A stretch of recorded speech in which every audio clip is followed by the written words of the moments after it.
Gets more cold this time of year. The sun is hidden far from here.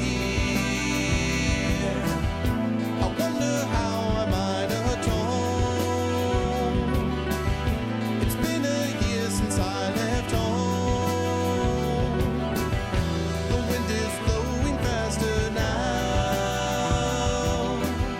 I'm searching though I don't know how. There was a time I used to know. I lost my bearings long ago.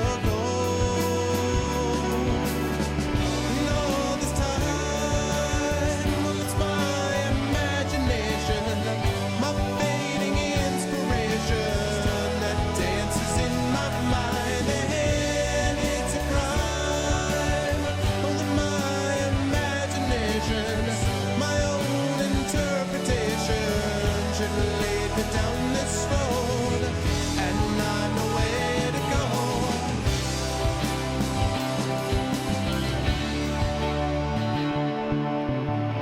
To find my travels as Define those travels as you can, as the song always says. What's going on, everyone? Welcome, Goglings, Gogorifics, Gog peoples of the world. Welcome, everybody. Welcome to May 14th. It is almost mid-May, and we are coming to you on Tuesday with the episode 424 of Pen and Pixels. This is the show that we do here every Tuesday from roughly 4 to 7 p.m. Eastern, focusing on story and narrative in games. And today we have got some more of the awesome, at least it's been awesome so far anyway, Black Geyser Couriers of Darkness, a nice meaty Western Infinity and Beyond Engine style RPG, which I've really been enjoying so far. I hope you folks are doing well. And if so, I hope you will consider supporting the channel in a couple of ways. I hope that you will, first of all, consider supporting us by following the channel. I hope you will consider, if you haven't already done so, subscribing to us here on GogCom's Twitch channel, because we get those, that money supports the streamers, and you get those custom DRM-free emotes to use here, there, and everywhere across Twitch.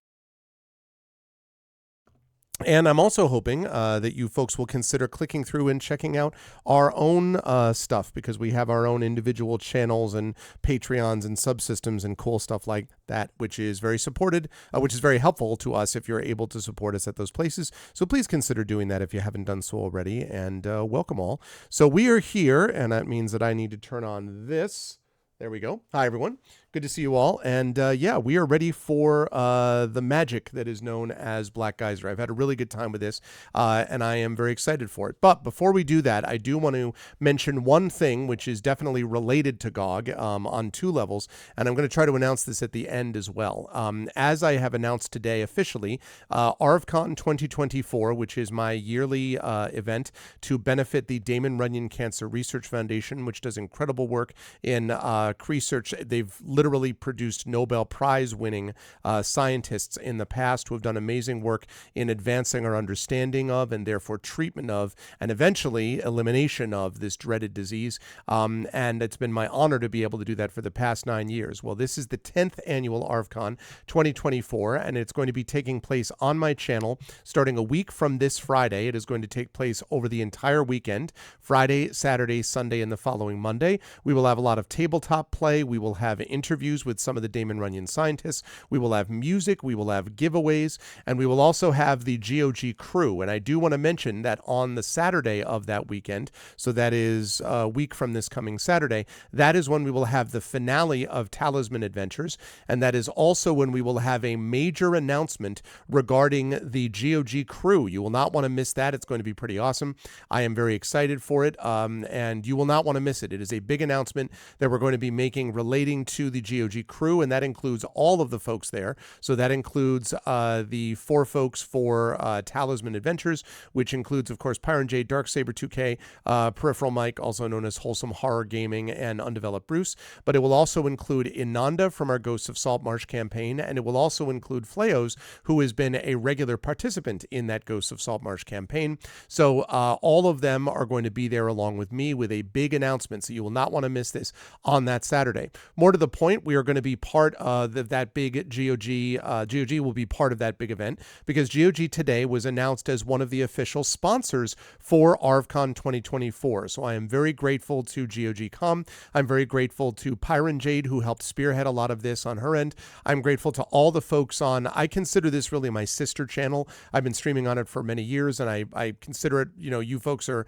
really a very big, I feel a lot of connections with this community. I always have. They remind me quite a bit of my own direct community on my channel, and so I'm very excited for that. And so GOG.com is going to be has in fact given a number of really awesome game codes too, not like, lame or whatever bargain bin type of stuff, but actual really good high quality stuff that they have given to us, and that's going to be part of our giveaway mix that we're going to be doing.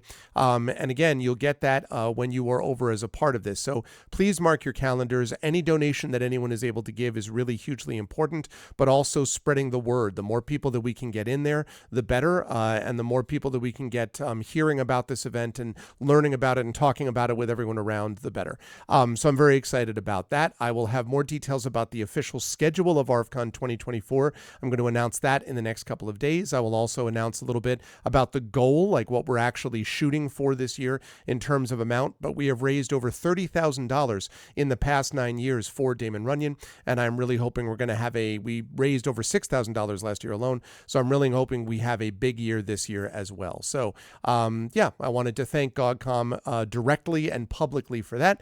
And they are now officially a group, part of the group of companies that have been kind enough to sponsor this event again, the 10th annual ArvCon here in 2024. So more details on that to come.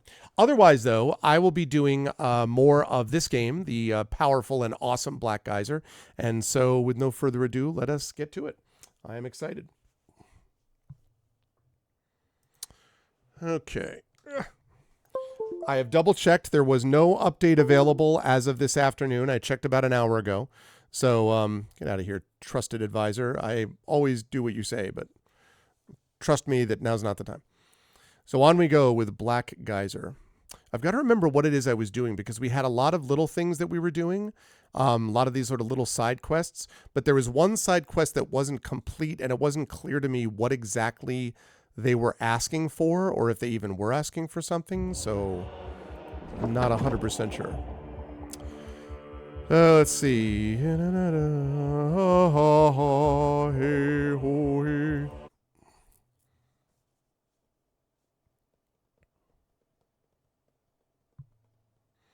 Black Guys, the time of day affects the availability of certain NPCs. After all, everyone needs a good night's sleep from time to time. Well, that's fair enough.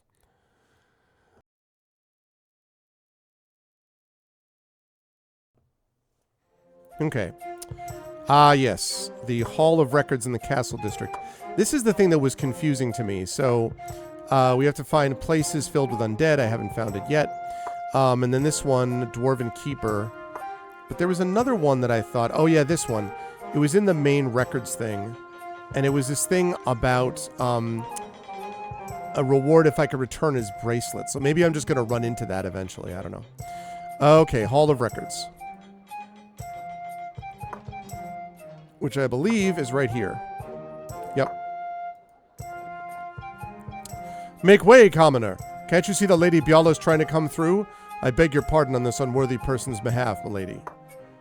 Thank you, sir, but this commoner is actually a friend of mine. Oh, really?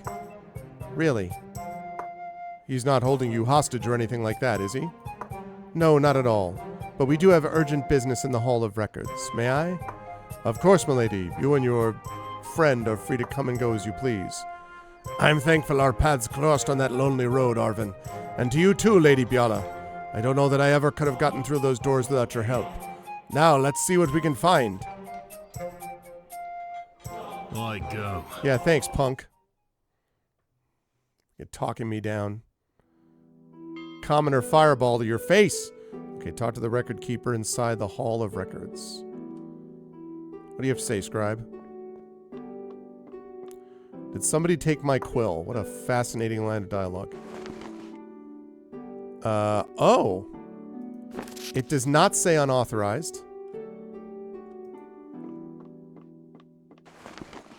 That is unauthorized. Very important to know the difference. That's authorized. Is that authorized? No, it is not. Is that authorized? That is not authorized. Is that authorized? Remember, chat, you can always take whatever you want from a store as long as it doesn't say unauthorized. And you never heard me say that? That's totally authorized. Also totally authorized. Also authorized. Okay.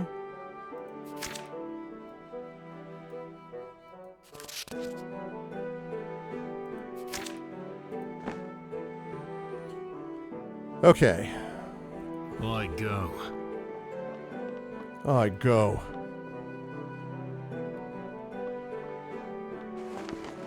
Alright, it's obviously authorized. Clearly not authorized. Once again, unauthorized. But that obviously is authorized.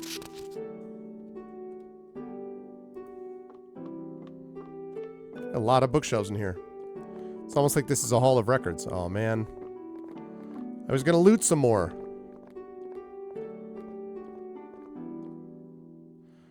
My lady, it is good to see you. And you, record keeper. I know you're a busy man, so I'll get right to it. My friend Arvin needs information about a certain nobleman. I know if anyone can help us, it's you. Very flattering, Lady Biala, and also very correct. Sir, what do you wish to know? What is the fate of Lord Espen?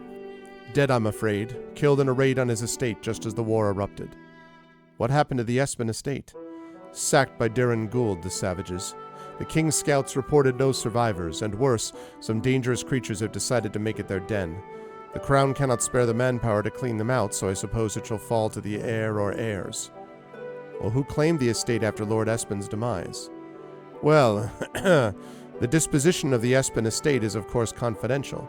I am legally bound to discuss that topic with no one who isn't directly concerned. That is to say, blood relatives only. I am a direct descendant of Lord Espen, his son, in fact. You want to know Lord Espen's son? Two thumbs this guy. Alright, I'm his son. Well, that is interesting. Espen did have an heir, a son named Aldnar, but there's no way for Aldnar to claim the legacy, since he quite decisively turned traitor to the crown. The matter of the patricide makes him doubly damned on that account. My sympathies for your loss, by the way. I'm over it. Thank you. Can you help me claim my title? Did Lord Espen never recognize you as his son when he was alive? If I knew there were going to be this many questions, I'd just have stayed poor. Stop interrogating me, old man. Okay. No. No matter. We have a record of every noble title and line and knighthood and is Silmareld right here in this building going back centuries. I merely need to locate the correct document confirming your claim. Shouldn't take more than an hour, providing I don't get turned around in the stacks. Make yourselves comfortable. Perhaps you would like to peruse this treatise on the correlation of grain supply with the number of offspring in noble houses. Yeah, I don't think I'll actually do that. Okay, can I have control? Can I? What? That was it? Oh my, oh my. My. Record keeper, are you ill? I feel dreadful, my dear. Yes, I do. Thank you for the follow on my channel, DeCameron. It's all quite troubling, very troubling. What did you find? What did I find? It's what I did not find that is so vexing. There is no record of Arvin's birth at all. Oh no. Isn't it frightful? I don't recall that I've ever searched for such a record and found an error like this. This whole house rests on the concept of a complete genealogy of noble lineage from the highest of the high, His Majesty, to the lowliest count. I'm so tempted. Imagine how I feel. This raises the question of whether I even exist, since there's no record of the event. Oh man, I'm so tempted. But what does this mean to me? Ah, yes, you. Let me set aside this blow to my life's work, to my very being. Are you for real? Oh yes, you. Let's discuss what's most important, my life coming to an end. Yes, let's put that down and return to your very urgent request. If you wish to claim the title and estate of the late Lord Espen, you must find documented proof of your lineage. And if no such proof is available here, it must be found on the estate or nowhere. Return to me with the correct documentation, and I will see that you are recognized as Lord Espen's son and heir. You go to the Espen estate. I would have predicted that. Well, back to looting this place. Alright, so I'm going to have to deal with that soon. As you say. Yar, what can I do for you, young fellow? Call me Halbrag. Greetings, Halbrag. I'm Helnahar of the Stoneseeker clan of Stunderhum. My people have been troubled recently by a boiling feud, and I've journeyed to this city looking for a way to stop this quarrel before it turns to bloodshed. As a scholar of dwarven lore, you're of course aware of how stubborn and sometimes even greedy our kin can be. Do you know aught of how blood feuds were settled in older times? My friend, you've come to the right dwarf. I've devoted my sweat and blood to studying the records of the dwarves of the Northern Realm and adding that precious history to this hall of records. I'm already thinking of a couple old tomes I could cite on this topic. Dwarves and their friends. Truth or fiction, for instance. Is that so? What histories you're speaking of exactly? The Iron Chin clan were a rowdy and capricious lot, and the Keg Runners almost as bad. I'm happy to recite a bit of their history for you if you care to hear it. I've noticed that these kin feuds have become ever more frequent of late. It seems these new generations are more susceptible to greed than any who've come before. I have less of a handle on current events among our people, but I know someone who can help with that as well if you're interested. Now, which tale would you like to hear? Let's hear about the Iron Chin clan.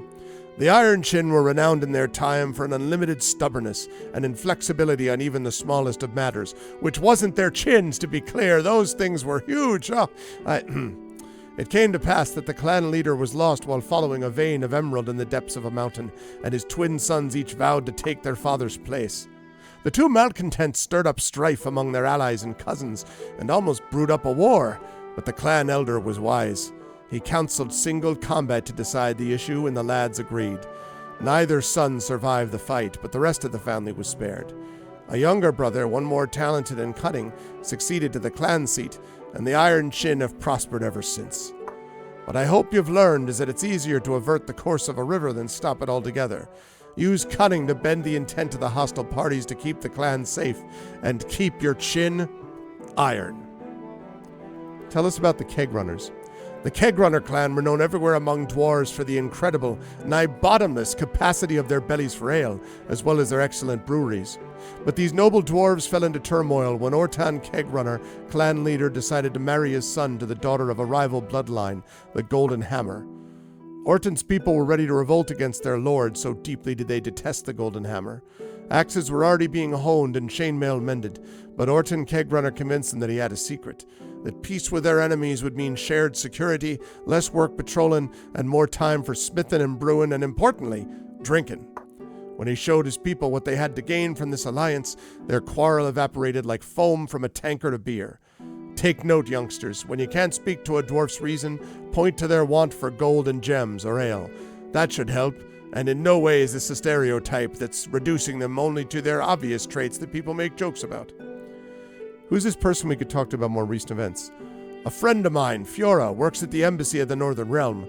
Well, actually, she's their chief consul. She's deeply invested in current events in the Northern Realm and very knowledgeable about the dwarven clans up that way. Fiora herself played an important role in brokering peace between Freynagar and Riznagar. You should go have a talk with her when you're able. Wise woman. The embassy is also in the Castle District, just east of the Hall of Records, between the embassies of the Eastern Empires and the lands of Zeta Suda. Look for Consul Fiora there. Good luck to you, Helnahar, Arvin.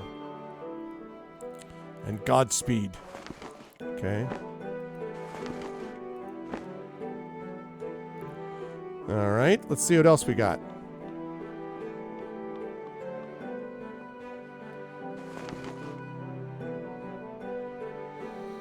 Okay.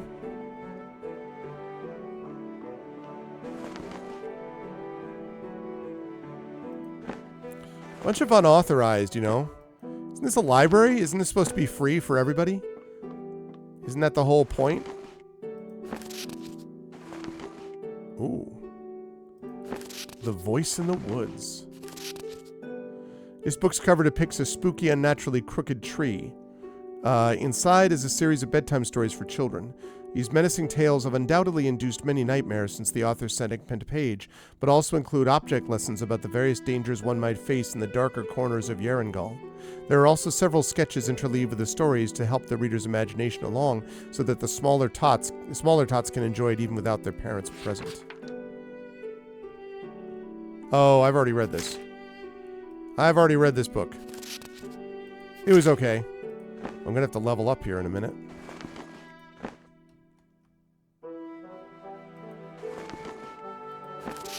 Okay, what do we got here? Scroll of Invitation. Bearing the signature of King Velnarek, while it looks rather mundane, might still hold value to someone. Okay.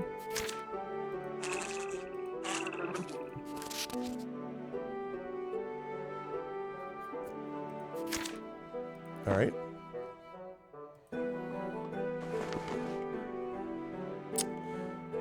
Unauthorized, huh? Ooh, that's authorized, though.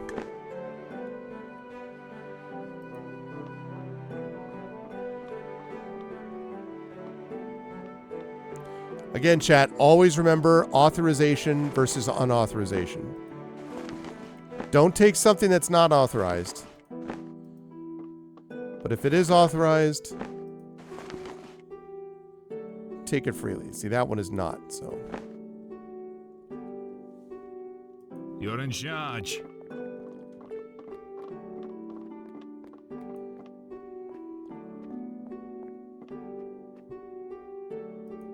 Hello?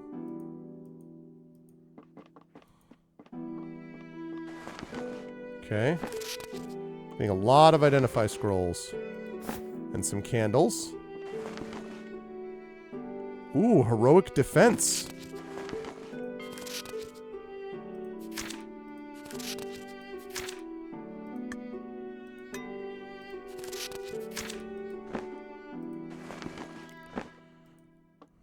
Okay. Getting there. Not authorized. Container is locked.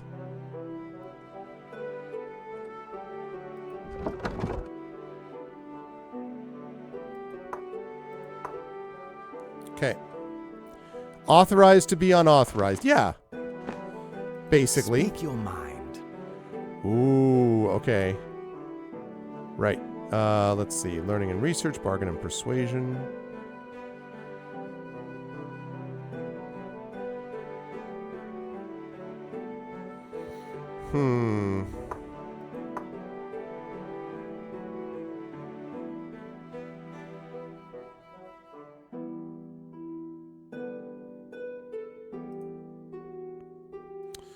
Arcane Studies.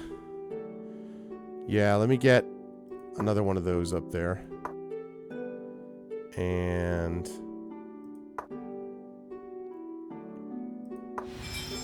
okay. Yes. Yes. Damn. That's a lot of learning and research.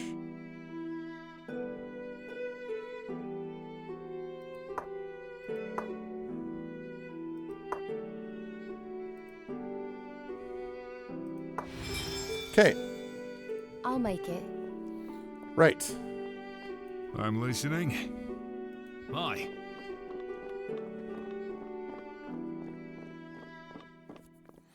All right, so we've got the Espen Estate. But first of all... oh, am I slowed? Yeah, I'm carrying too much. Don't you have another Yeah. lick spittle? I thought that might be the case. So, let's see. Yeah, alright. Let's drop that. 74 pounds, wow. Interesting, alright.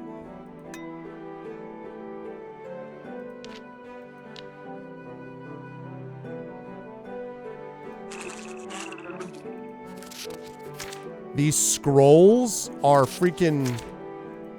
really? This scroll is £1? This scroll of invitation is £1. Really?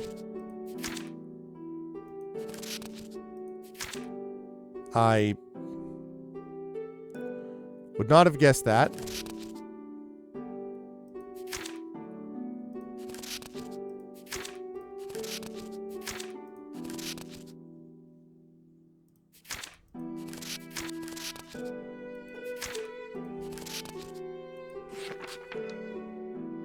Right, I already did that. So, okay.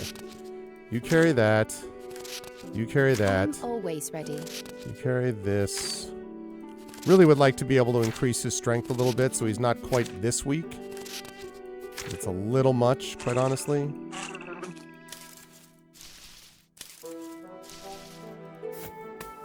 Alright, I'm going to give her a lantern as well. What? What? Go ahead. What do you wish of me? Alright, so that takes care of that. Me? 71 pounds, huh? Alright, I'll give you these.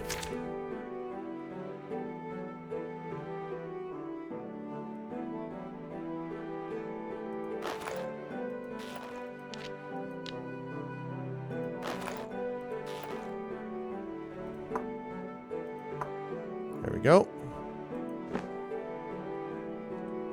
Alright, let's save it under our continuing. Okay, so now I have to go to... Where is it here? Consul Fiora. So I should seek her out, and then once I've sought her out, then I can go back to the Espen estate. As you say.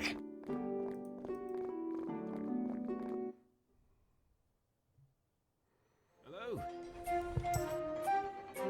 I go. What's up? Hello? Hey, you! Yes, you! Come over here! I seem to have forgotten my scroll of invitation in the Hall of Records, and I have a very important meeting shortly in the Royal Palace. I can't just barge in without it, can I? Make yourself useful. Go fetch it for me. Where have you been? Have you found my scroll yet? It is of utmost importance that you bring it to me. If you don't, your lord will not be pleased to hear about your insubordination towards Lord Alfred. I am so tempted to give this guy a number 2. I found it, Lord Alfred, but you know what? I decided to keep it. Finally, you sure haven't been taught with what quick and efficient means off with you. What? Oh, my party reputation is increased by 1.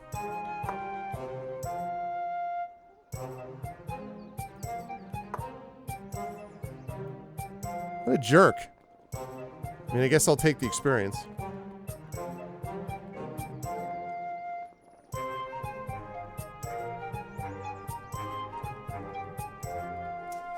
"100% agree with that, Trivid. 100% agree with that. Vote every time, all the time. If you live in a country where that is permitted, which hopefully is, I imagine, is most of you if you're watching this. So yes, voting is definitely important. Agree.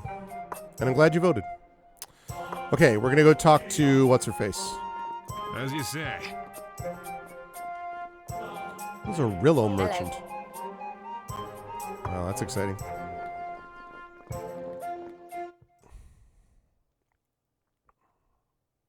All right, we're looking for Consul Fiona.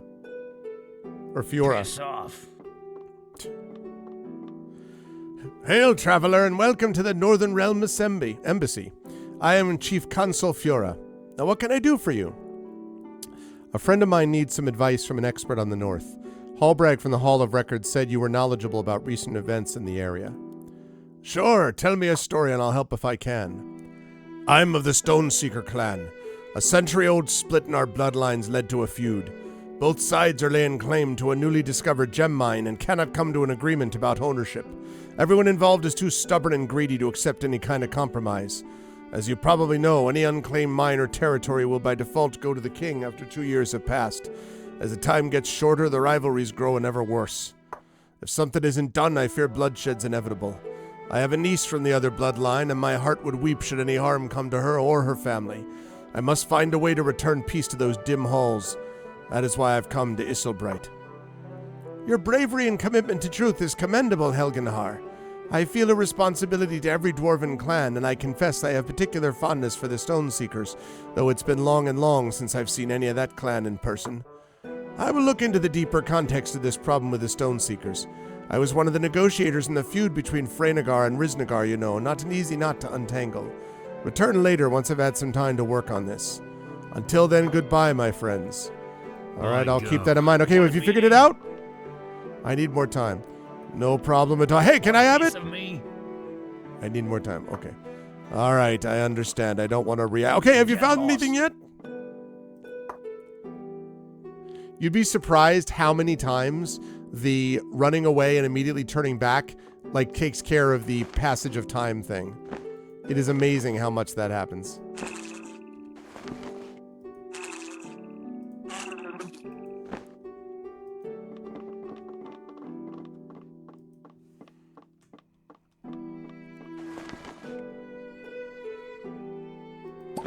It was authorized.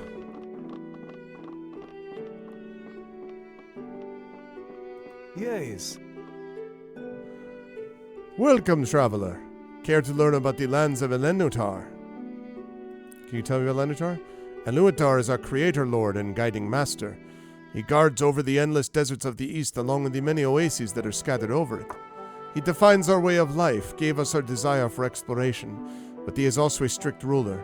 Breaking his laws carries serious consequences. Why are they called the Eastern Empires? Wouldn't that make just a single great empire? We get that asked a lot, that's for sure. The lands of Elenuata are far, far away from Isilmareld, and he rules over many nations. Us Rillo are just one of the many. The people of Isilmareld named them the Eastern Empires for short. You wouldn't want to learn all their name, that I believe. What are those lands like? Endless waves of rolling dunes and verdant oases as far as you can imagine. They make up most of it, at least. Mountain ranges, seasides, and even some dense forests also make part of it, but you need to travel a lot to see them all. I'll leave you to your work. Meleluatar, guide your path. Say. Guiding the path. Oh. Who's this guy? I blame the king. Greetings, my friend. I am Hrunanand, ambassador of the Northern Realm. If you wish to know more about our land, please speak to one of my colleagues. They will gladly answer any of your questions. I'm afraid I have my hands full with the war going on. Now, if you'll excuse me, I have no quest for you currently. Okay. All right, well, it's time to go to the Espen Estate. I go. Because all the side quests are done except this one, and I need to find undead for that. So, main quests. All right.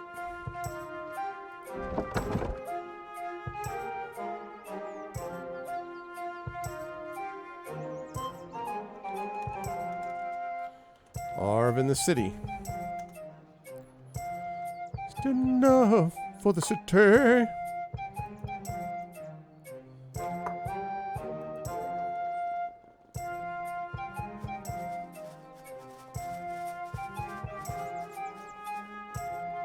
I'm curious to see how fast that goes.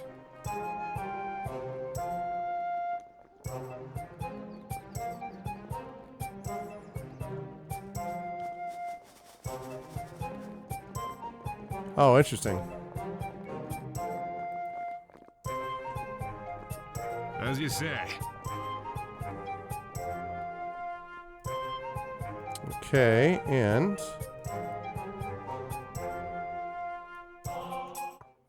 Espen Estate. The time has come. Every area now consumed by fiends. Oh, it friggin' took over pretty quickly. We didn't leave that long ago. Oh man, the Espen Estate. Here I am back at my old home again. Not the way I remembered it. And here among all the rubble should lie somewhere proof of my heritage.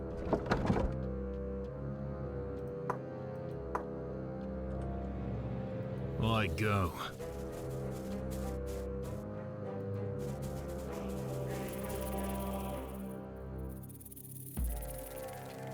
Dire Scorpion, huh? Steel and stone.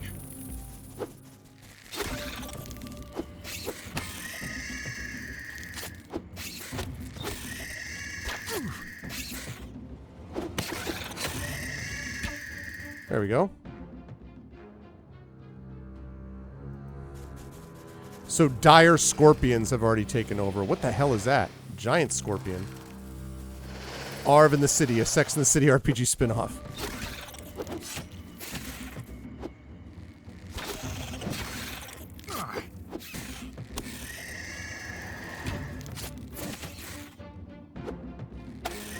Okay. I gotta heal my guy here. I await your instructions.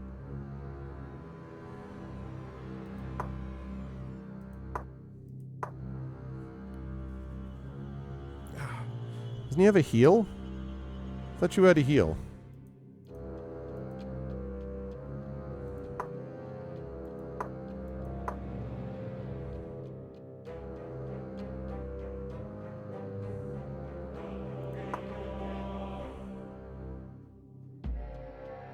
Waylay, vigilance. Speak your mind. Yes?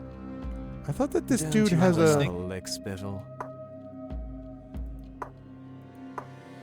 Do you not have healing? What happened to your Hand of Mercy? Did I not have it yet because I haven't rested? Oh, that's gonna be a problem. I'm listening. As you say. Wonder if I can Go rest ahead. here. You're in charge. Wonder if I can rest here. Let's try. It doesn't use the Pillars engine, no, but it's in the same kind of like ballpark. Okay. There are the spells, okay.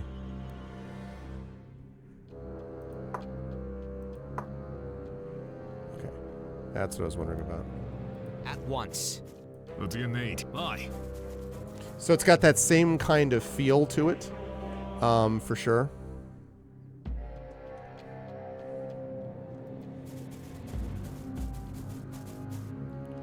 Whoa, the statue's been knocked down. There's skeletons. Wait a minute. Okay, unless these are actual skeletons. The Geysers of Eternity. No, but it can definitely see the connection there. So here's the thing I don't understand. Unless he's been gone, like, unless they were hit by acid, he only left here like a week ago. Well, all of a sudden everything is falling apart and it's apocalypse now? How exactly did that happen?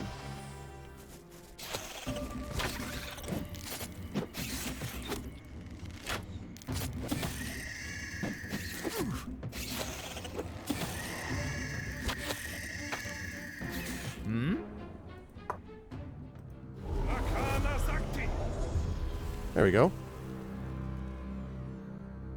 Okay.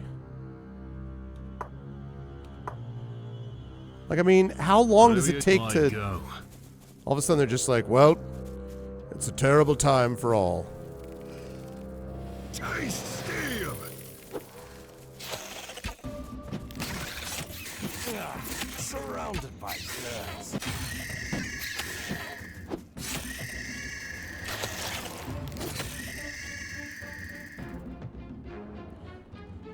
Poisoned. Okay.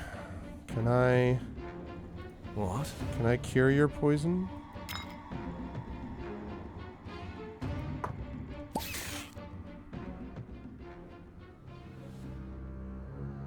Okay. And then You need you... only ask. There we go. Go ahead. As you say. As you say.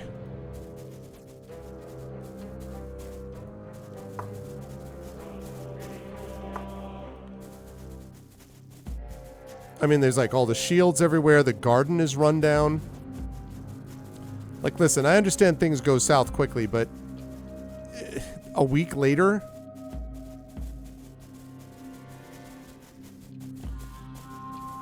It's been 84 hours. Like, come on now.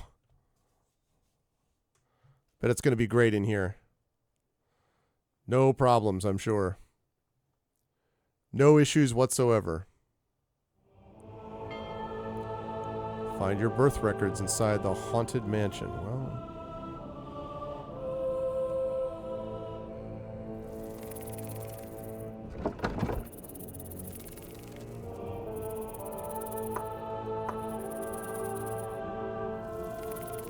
Okay. I'm listening. I go. The hell? A manticore? Well. Speak your mind.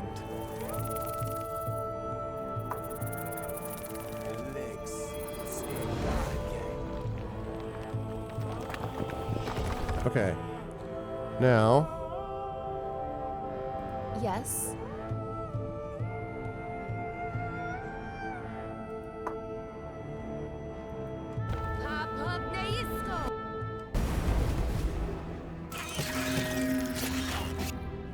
Oh my god, what the hell is that? Oh, also, that is the same manticore. Okay.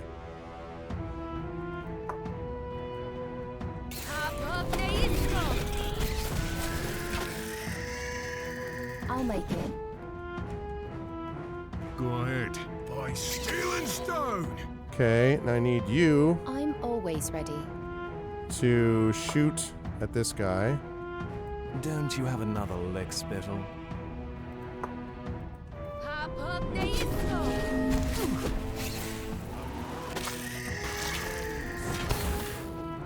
Okay. Another one of those. I need What do you you wish of me? to shoot another one like that. Haha! Like every character. Oh. What the hell? We'll find us. Are you certain? What do you need? What the frick? What are you doing?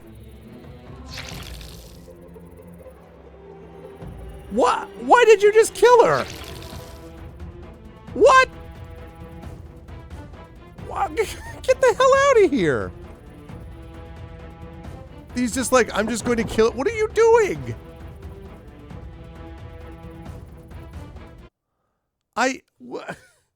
All of a sudden they're just like, how dare you? Like, what the frick are you doing? They're like possessed? Yes.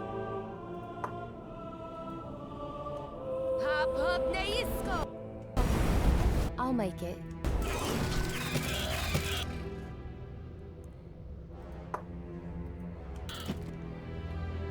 Speak your mind.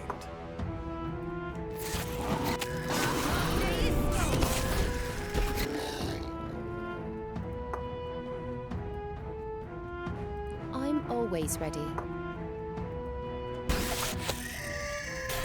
Are they possessed? Yeah, I guess. Are you certain? All right, now, where was I? Like every character in your party can level up as a whole. Playing with a tight-knit group of adventurers, deepening their connections, will result in a party with a high cohesion rating. Playing with a colorful group and switching party members a lot will result in a party with a high diversity rating. You can open the party level screen by opening the party sheet. That's interesting. So their cohesion and diversity are both decent. So first tab in the party sheet is party level. Each time your party levels up, you can choose a pair of party perks, one for cohesion and one for diversity. Depending on your cohesion and diversity meters, some or all of these perks will be active on your party. You can add your desired perk using the plus button to the right of it. So let's see, joyous cooperation. Jolly cooperation. A 1% bonus to critical hit chance for each other member attacking the same target. Okay. Friends in arms. All party members gain +3 to their base health regain value during a rest. Okay. Control loss status effects affecting party members. Panicking, confused, and charmed to 20% shorter. I may need that based on what we've just seen. Guard rotation decreases the chance of the party being ambushed during resting by 50%. That's nice. Shared burden. The weight limit of all party members are increased by 40%. Oh my goodness. All of those are good. All right, well, let me look at these. Each party member deals 5% increased damage against targets with a lower health percentages than theirs. Each party member receives 5% less damage from attacks made by opponents at a higher health percentage than theirs. That's good. Campfire Tales, plus 10% to learning and research for 1 day after a rest. I don't care about that. Everyone for themselves, disabling status effects affecting party members are 20% shorter. All attacks made by party members gain +3% status chance. or party members actively carrying a weapon that's a different category from weapons carried by all other party members gain 5% clean hit chance for all their attacks. Interesting. I like that one a lot. And that one's pretty good too. I'm going to go with that one. Adapt and overcome. And then this one, that's no. No. That one's good too. I'd say that either group trust or shared burden. Status effects affecting party members are 20% shorter. Boy, at 40% weight limit though. I'm going to do that, even though it's very close. Yes.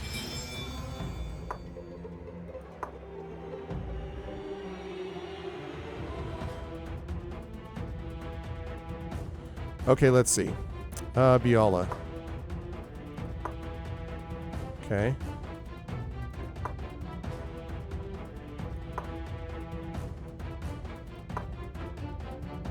Yep.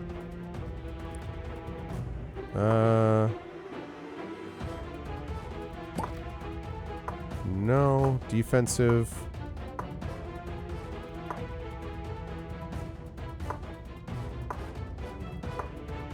Okay. Helgenhar.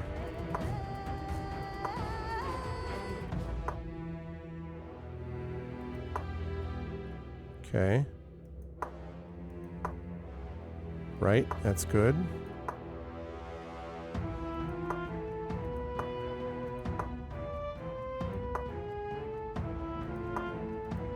Okay. I mean, that's me, so, but...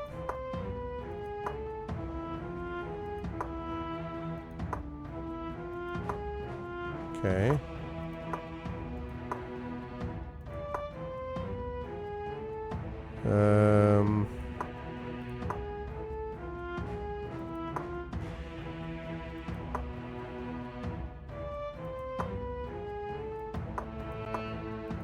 Okay, that takes care of those. And I started with her. Okay. That's interesting. That is interesting. I await your instructions. Hmm.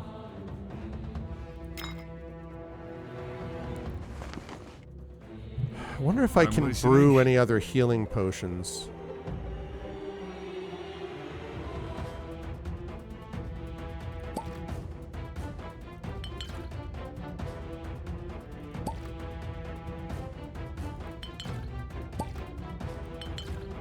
All right.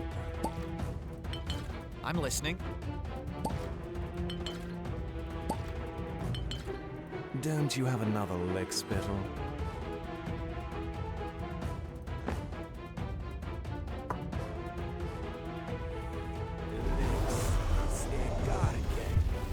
There we go.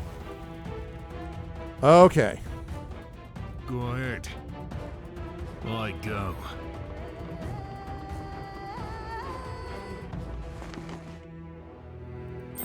Interesting. What have we here?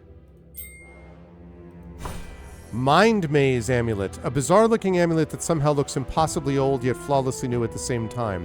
When the amulet is put on, the wearer will start to feel distracted, as if a part of their mind is preoccupied with something. This secluded part of their mind will be trying to figure out a solution to an impossible maze. This may cause some hardships, but there is much to be gained. The wearer becomes immune to illusions, fear, and other mental distractions due to this part of their mind being filled with insane clarity. Twice a day, the wearer might also attempt to trap another's mind into a sinister part of the maze, rendering them helpless until they've been released. They might do that, or they will do that.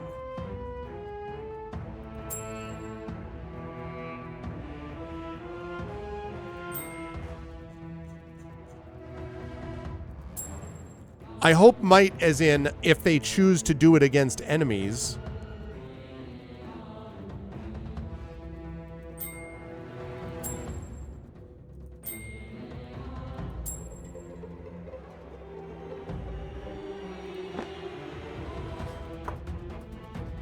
Yes, alright, you can stun.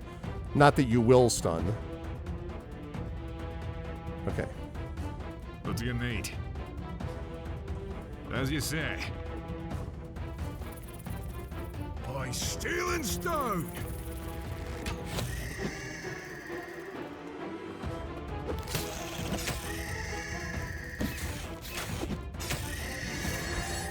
There we go.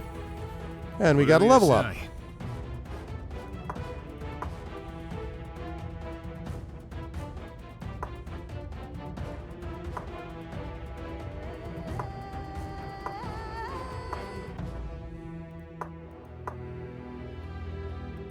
Okay. Canis, what have you got?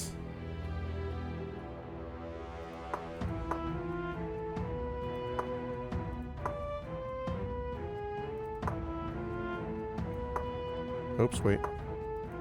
There we go. All right.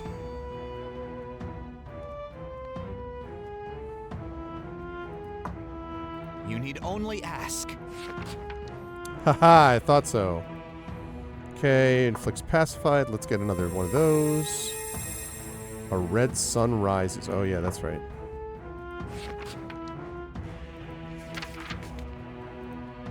Go ahead.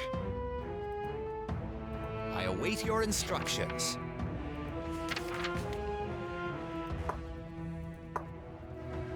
Okay. What do you need? You're in charge. Even the mightiest fall.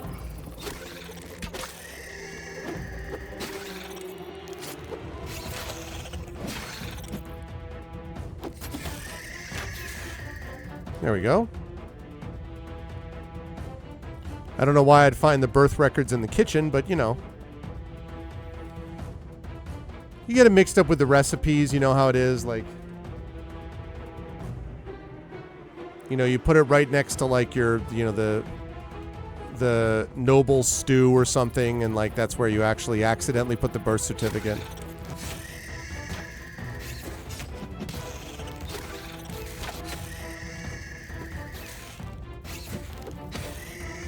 Okay.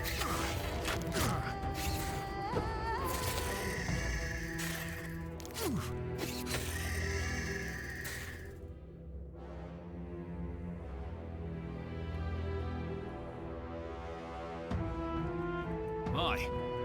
Okay. Could really use some more healing.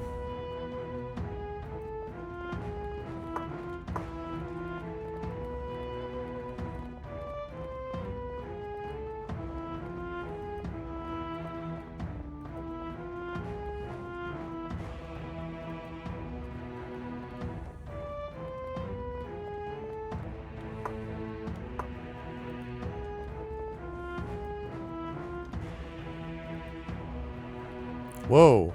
Hello! You there! A friendly face at last. Please, you must help me. Let's see. What happened here? The damage seems excessive, even for bandit raiders. It was all down to Aldnar and his terrible soldiers. I was already on my knees. I had thought I would be taken prisoner. And when they saw I would earn them no ransom, perhaps they would release me, or they would sell me for a slave. But at least I would keep my life. But they simply cut me down, with less fuss than a scullery maid breaking a chicken's neck. Then they held a great feast over the still warm bodies. Even when his brigands had had their fill of mayhem, Aldnar egged them on. He wanted to see everything destroyed. Wow, that's dark. There were foreigners with him as well, Rillo mercenaries and mages. When Aldnar was satisfied with the ruination of his legacy, he directed one of these wizards to open a portal. There was a bright and empty desert beyond. Strange beasts tramped through this gate. Creatures from the Eastern Empires, I think. What is it that keeps you tied to this awful ruin? It was Winona Ryder. I linger here because of my sister Winona.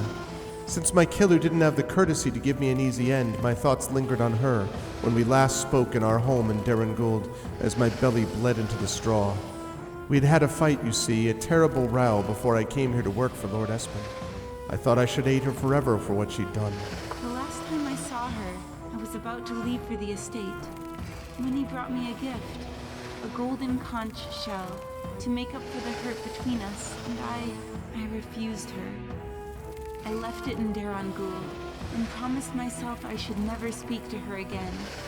And now my bitter words have come true. What a fool. I must have that gift. I have to accept it and demonstrate my forgiveness. That is the only way I may find peace. Very well, Beline. I will find the golden conch for you. You will? Thank you. And please hurry. The pain of wandering through this shambles does not lessen. It stings just as badly as the day I was murdered.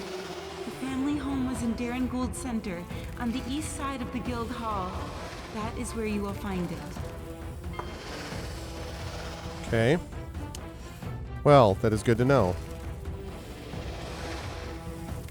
As you say. Jeez, alright, Scorpions. I get it.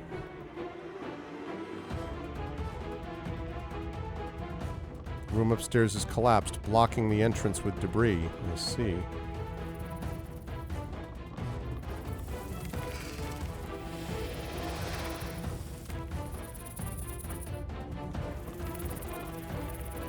Taste steel!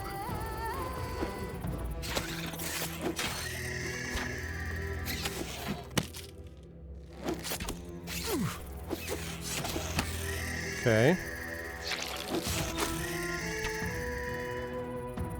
I'm My listening. guy needs some healing.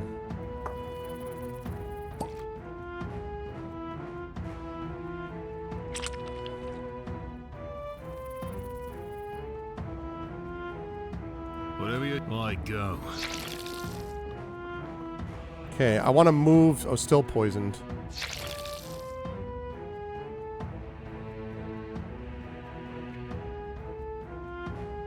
I wonder if I can afford to rest here.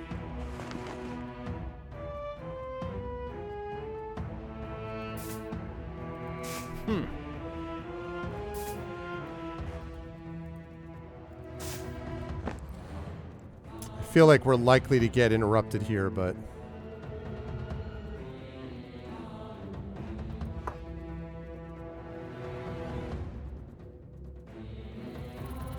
Wow, we didn't. Amazing. Okay, I'll do it. I'll take that. Go ahead. You're in charge. I have the auto pause set to go off anytime it like catches, it sees like an enemy. So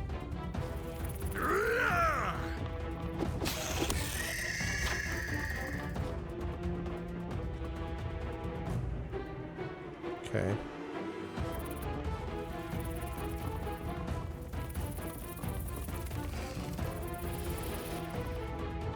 Shoot, shoot.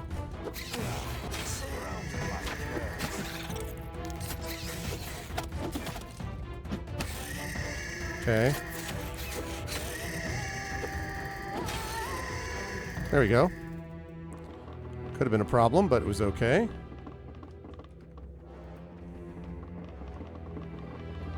Actually, wait. Alright, if I go in here...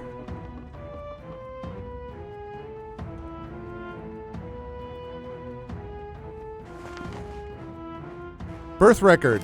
Hey. On the occasion of the birth of Arvin, be it recognized by the light of the Holy Church of Alnarius and the sacred grove of Talindia that Arvin is born on this day, the 22nd of Harvest End, in the 4th year of the reign of His Royal Highness King Velianric I. Long may he rule, to the house of Espen by the commoner Clea Wellgrove. Interesting. That's interesting. Because my wife's name is actually Clea. In IRL. That's interesting. Be it further recognized that Arvin shall enjoy every privilege and right ascribed to his noble title under law. Be it witnessed Priest Darnor of the most glorious, Alnarius, Father and Creator, Priestess Maedis of the most sacred, Talindia, Mother and Protector, etc., etc. Okay, so we found that. That's good. Alright, let's just figure out what's left with the rest of this. Since I've almost cleared out this place anyway. I think that's where he locked me in, was in here. Oh, that's it? Oh, alright. That was easy.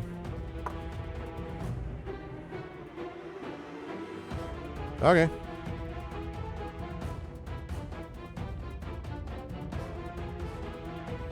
Fast mode. Okay. Right. Okay, easy enough. Now we head back and stake our claim.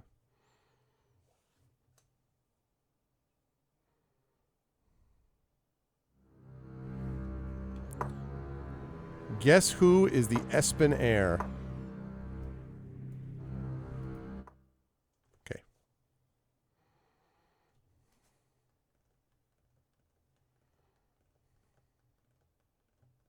Couldn't I have just written up that birth record? And just been like, yeah, so my name is so-and-so, and you should just prove of that because here's this document. Sir, this is signed in crayon. Yeah, you know, but look. It's a straight up record. My mom and dad had whimsical senses of humor, okay? That's how I would do it.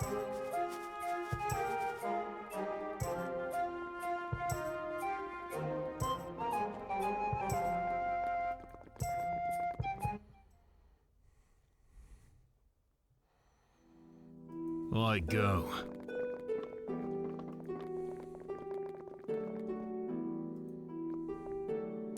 Ah, you've returned. Good news, I hope? I mean, does it really matter what my lineage is? Noble, common, we're all just people. I found these. I hope it's sufficient. Yes, well, that's disappointing. What's disappointing, your lot in life? What do you mean? These must be what you asked for. It's all I could find. A moment, please. Boy, come here. I have a task for you.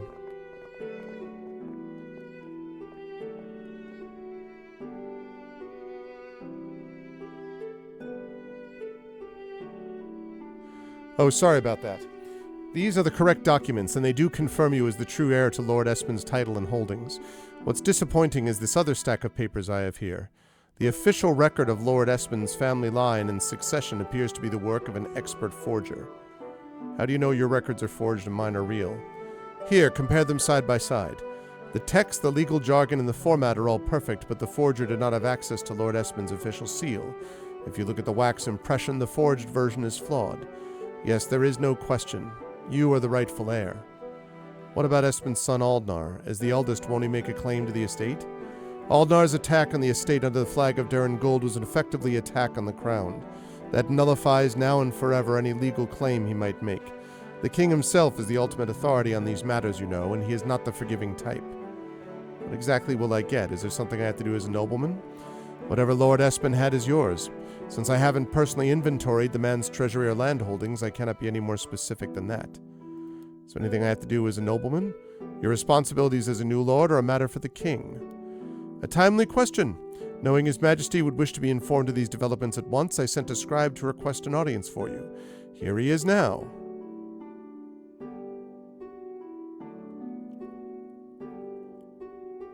Hello? I'm listening. My lord, His Highness King Vilianric has requested your presence in the throne room. Please go to the palace at once. You are expected. All right. Gotta go talk to the king. Be like, yo, I am the new Lord Espen. There's a new sheriff in town, king. Know what I'm saying? I go.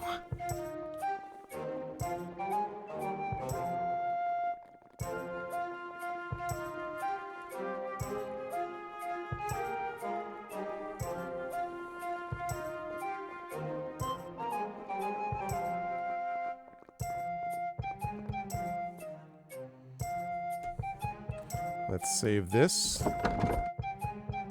under Arvin in the city.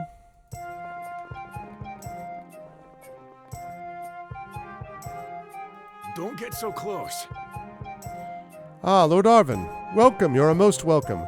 This courtier will escort you to the throne room. His Royal Highness awaits you. All right. Here we go.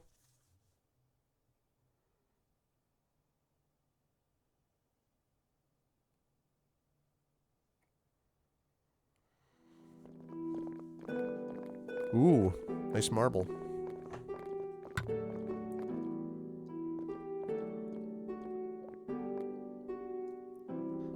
Ah, you're a Feldagug.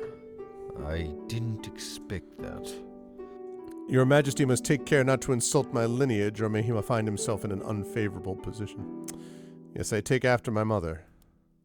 A clever ruse that, hiding in plain sight in Espen's house. The reports I have read recommended you be elevated from the common rabble to the nobility.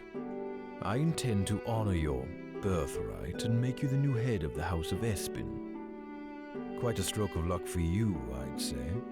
Not as lucky as just being born into a whole kingdom, though, right? What exactly does this title entail? To maintain the roads under your domain, answer the petitions of your serfs should you eventually acquire any, to provide a levy of troops in times of war in the number I deem suitable, and the usual taxes and tithes. Or that is what such a title would entail under normal circumstances. How unfortunate House Espen hasn't a single soldier nor copper coin for the crown. You've more in common with a pauper than with a real lord, you pathetic piece of garbage. I see. It's quite comical, I'm sure you'll agree. Once that dastard Aldnar took up the sword against his king, he became with one stroke a traitor, entitled to nothing. If your real lineage had been revealed the day before, everything would have been yours, but instead, all of Espen's assets and lands reverted by default to the crown. That is to say, me. What a piece of crap. Am I not to inherit even the house and land on the main estate? No, not a thing. A noble without land isn't much of a noble, it's true. But don't ask me for a handout. With the war consuming every resource, I can spare nothing, not even a patch of swamp. Oh, but should any of the enemy's estates or land happen to fall into your hands in the course of our skirmish with Darren Gould, that you may claim as your own, provide the appropriate taxes, levies, etc. follow. Is there really nothing to distinguish me from the man I was yesterday other than the title? No, nothing. Now come, accept your title in sight of the crown's glory.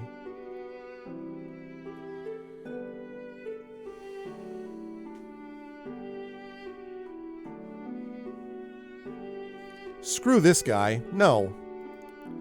I have a jester already. In any case, a nobleman is not eligible for that role. I command you to prepare to take your title of nobility. This is not going to work out, but I'm just going to do it. I will not accept a damned thing from you, and I will not stand this insult. By steel and stone! I did my best.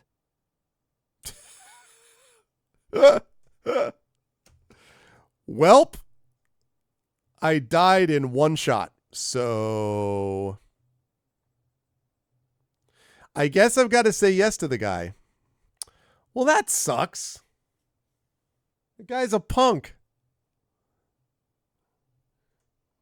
You will accept nothing and like it. Jeez. I go. This is what happens, chat, in late-stage capitalism, Don't okay? get so close. Late-stage capitalism, that's what this is about.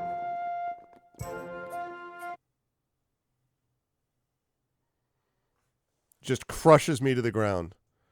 Bloody peasant. Oh, did you hear that? Did you hear that? That was a dead giveaway. You heard that, didn't you?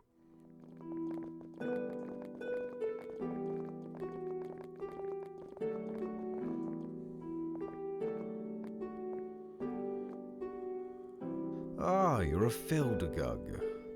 I didn't expect that. What's up, Gaia Shield? The reports I have read recommended you be elevated from the common.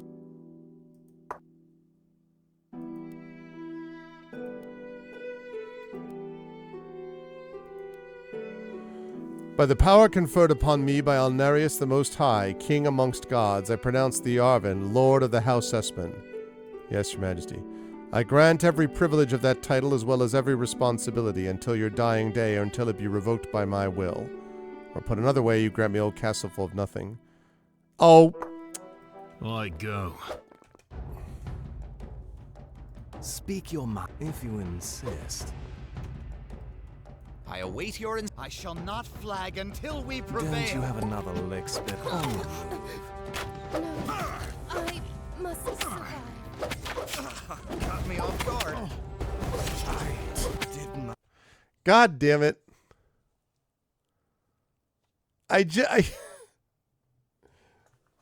You know what? This is some garbage right here. I just have to accept what the guy does. I'm like, yep, sounds good. Sounds good. Yes, Your Majesty.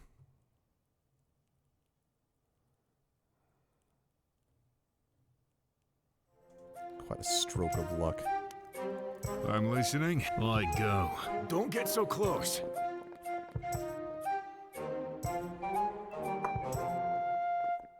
Unreal, man. I feel like I need a shower after talking to this freaking clown who calls himself a king.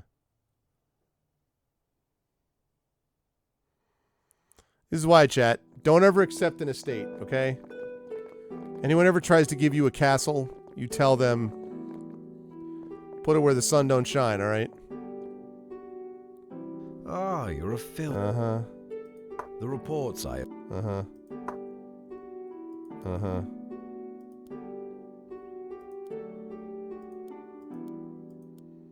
So you rise, Lord Arvin. May you bring glory to the crown in your house, etc. Go explore my city and revel in your newfound blue blood. Oh yes, one last thing. You'll need a signet ring with your family crest. There's a co-leader over on Market Street whom many of your ilk visit for such trifles. I have a thing or two for him to eat. Come from a place just as dark and hostile to life as a coal mine. Did you say something, dwarf? No, your magnificence, just a cough from all the coal dust. Of course. Dismissed. This guy...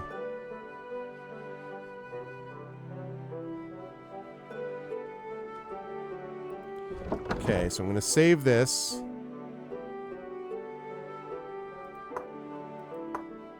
Okay. Quick save. Speak your mind.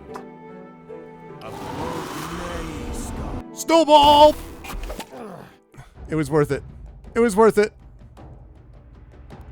If you insist.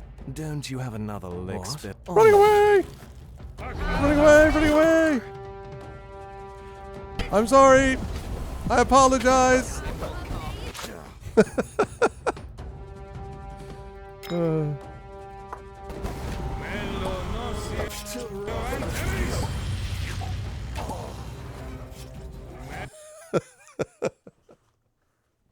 Apparently the king did not like the little prank of a snowball in the face. Apparently the king was not on board with that kind of humor. I'm listening. I go.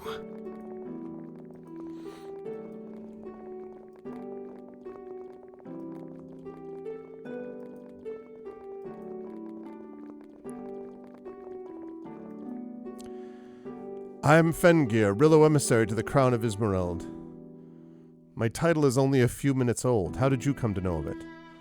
Do you know how word travels in a fish market? Well, it's not so different in the palace. Do you and I have some business? I hope we do, my lord. I merely wish to extend the blessings and good wishes of the East. Take this letter, please. It is an introduction to the court of the Garden of Delights. If ever your travels take you there, be assured the potentates, shahs, and good burghers of the Rillo will grant a warm welcome to any noble of the court of King Velianric. I'll be glad to visit if, as you say, my travels take me there. Then you have made me a happy man, Lord Arvin. Until that bright day. Okay.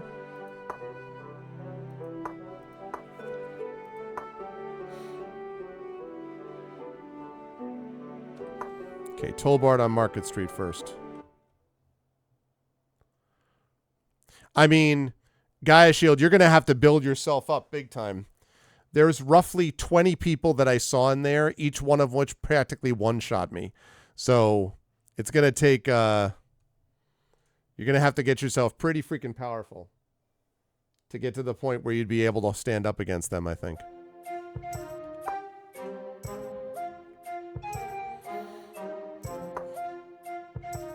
I go.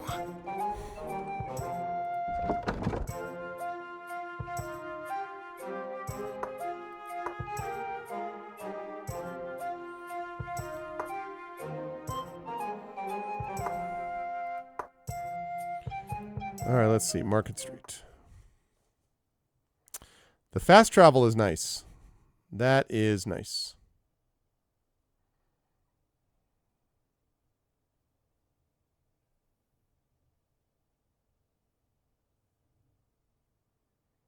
Yeah. At least.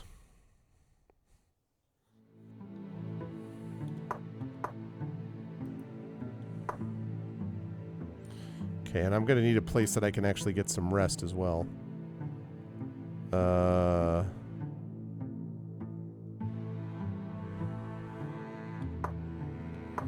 Tollbard's Anvil, right? Ah, right there. I go.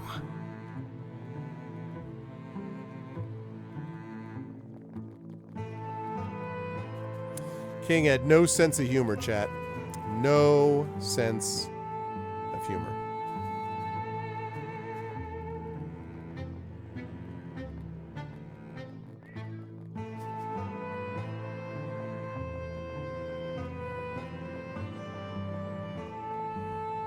Okay.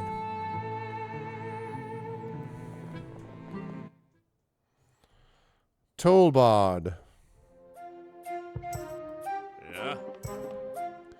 Yeah, but I mean, like, what are you going to do? Like, he called me there, and, like, he one-shots me, so... Oh, again, Arvin. So what'll it be, then? I hear you're the smith to see about a signet ring. Aye, what'll you be needing, then? I'm the scion of House Espen, so I'll be needing a ring with my family crest. I know it. Business is slow. Come see me soon, and I'll have it for you. Oh, and if you haven't tried it, I'd recommend a drink at the Crooked Haggler while you wait. Okay. Gotta wait till my ring is finished. Well, I gotta go there anyway to get some rest. Oh, if his castle's under siege, I'm eating popcorn? Yeah, well, that's fair. I mean, what a jackass.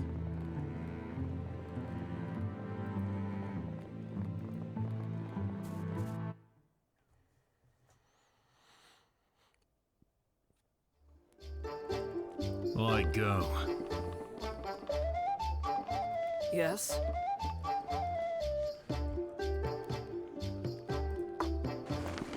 Alright,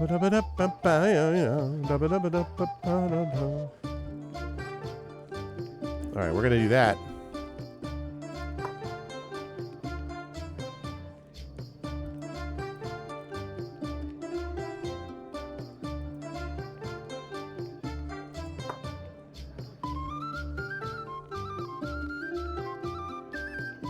$25.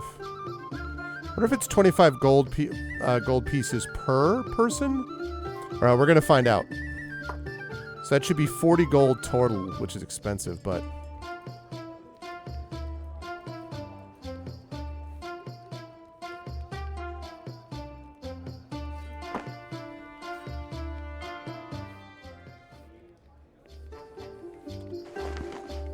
Yep, it was 40 gold. Alright. As you say. It's still pricey, but...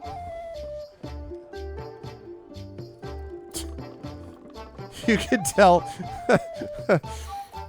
See if you can guess, chat, who are the people that were recently in my party that I then took every bit of inventory off of.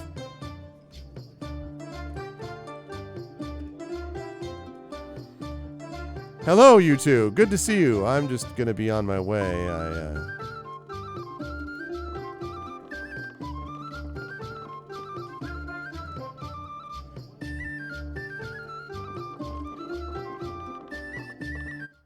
It was very funny. I didn't realize that they would just stay there like that. I go.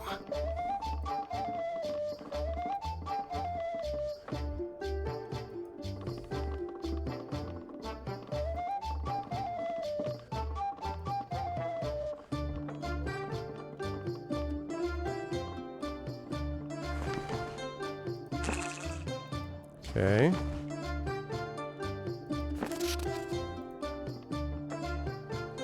Man, I could force it, but then I'm going to get in trouble. Potion of Cure-All.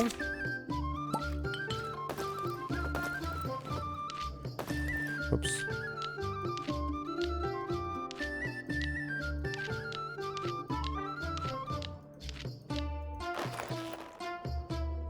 Speak your mind.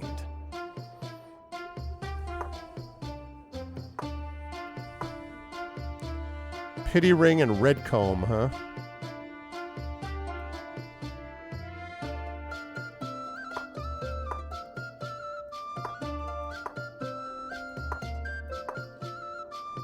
I have none of these things.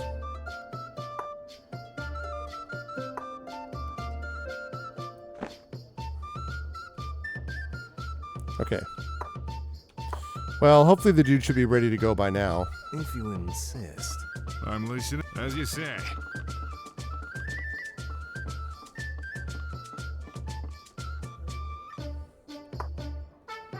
Can I fast travel here? Yeah, you can. So it looks like you can fast travel in a lot of places, which is very cool. I go. That's interesting.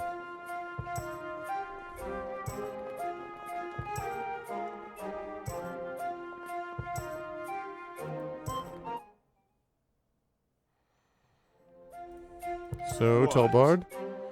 Oh, again, Arvin. What'll it be? You don't have my ring yet? Aye, here you are. You come back now.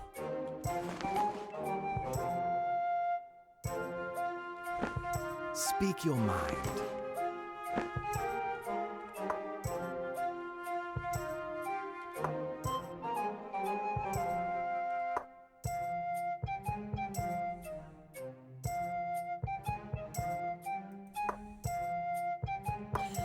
Okay, so does that mean now...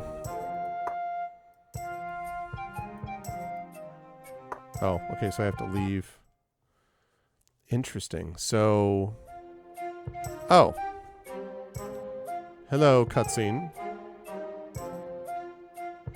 A message for you, Lord Espen. Oh, what sort of message? To the esteemed and newly made head of the House of Espen, I cordially invite you to attend court proceedings post-haste, whereupon I will bestow most serious honors on you for all to see. Do not delay, King Vilianric.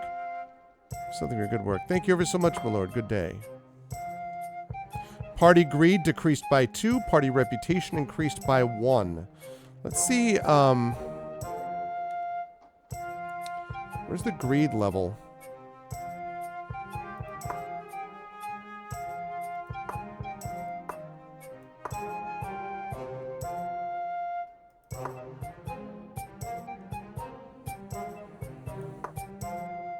Oh, there it is. So right now, fame meter is 6.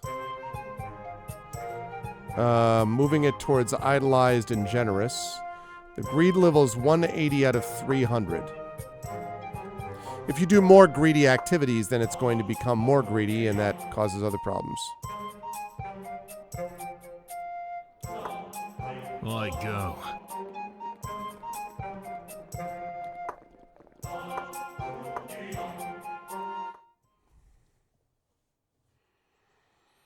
Okay. So this could be like, I award you the ability to be further mocked by myself, the great king Veliandic. I mean, Veliandjerk. I mean, yellow-bellied Rick. I mean, Rick rolled. I mean...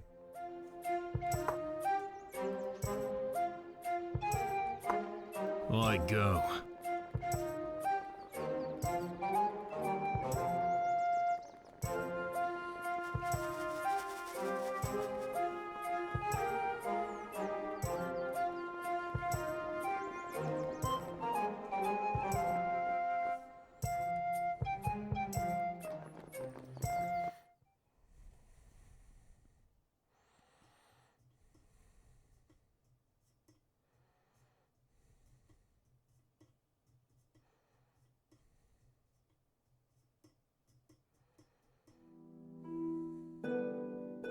I go.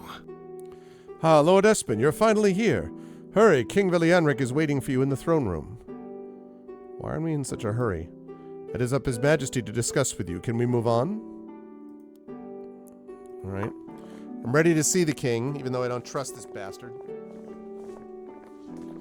I guess actually I'm the bastard. That's the problem. If I weren't a bastard, I wouldn't be getting treated like this. Anyway. His Royal Majesty, King Velianric. Prince Humperdinck. Lords, ladies, I know that our dispute with Daron Gould has weighed heavily on the minds of everyone present. But you will all be very pleased to hear that a solution is nigh. It is true that these merchants and miners of the south have disappointed me in the manner of a spirited but wayward child. Yet as you know, the crown's mercy is boundless. Today I announce that by royal decree, Lord Arvin shall accompany of assemblage of diplomats and otherwise friends of the crown to Darren Gould and bear solemn witness as our most trusted and celebrated diplomat, Sir Gideon Roche, extends the hand of peace to our deluded enemy. Fortunately, Arvin already has quests in that area, so that will be fine. Lord Arvin enjoys my utmost confidence, so let no lord nor lady speak a word against him. Now go forth with the royal blessing and the full weight of my authority, brave messengers. Let no one stand in your path, nor lead you astray from your duty. Stand brave and do the good work of Isil Morol, and let a lasting and prosperous peace be the fruit of your noble efforts. His Majesty's sending a tusker on the crown's business? Unbelievable. I'm glad to see him well away from the palace, whatever the reason. What a joke. Why not send them a basket of fruit? Would do as much good. Like as not, Darren Gould will send their heads back in a crate. But not one of their better crates. Yeah, you're a riot, dude.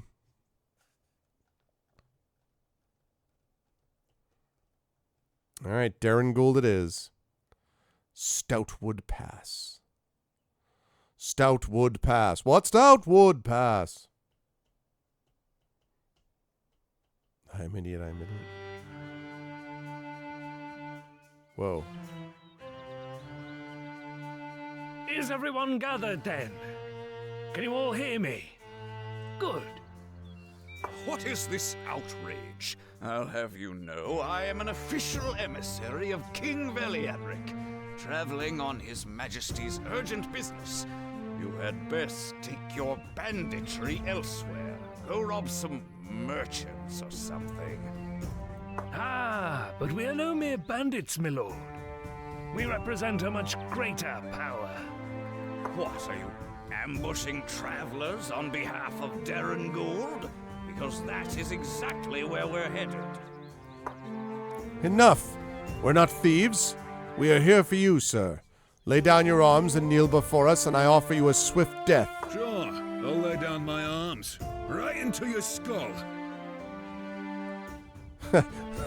That is unfortunate for the diplomat. Could you step away from the group, please, Roche? Diplomat Roche is under my protection. Yes, that's right. All of these commoners work for me, as well as Lord Arvin. That does not trouble me in the least. You all shall die. Right, but why do you want to kill everyone? Our god demands it. There will be no peace until Velianric is thrown down and Isilmarad fallen.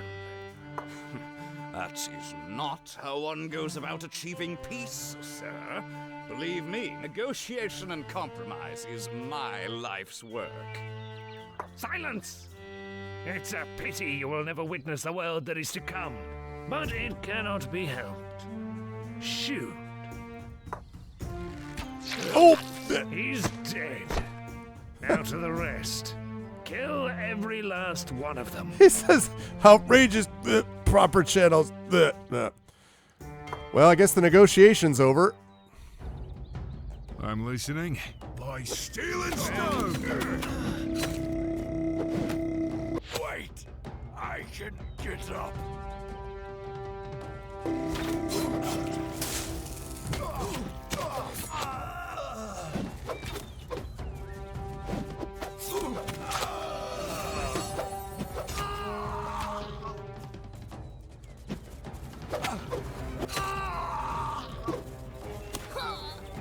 Nice try, lady.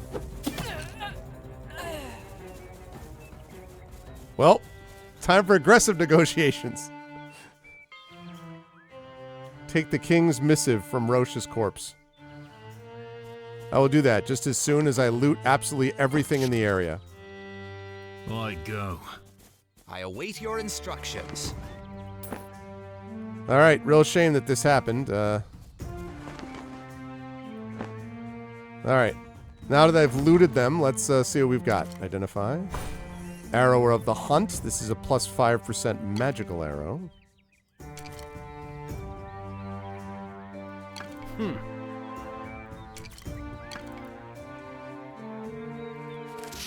Most honorable lords, ladies, and rebels against the crown of Isilmaril. Morons! Exactly.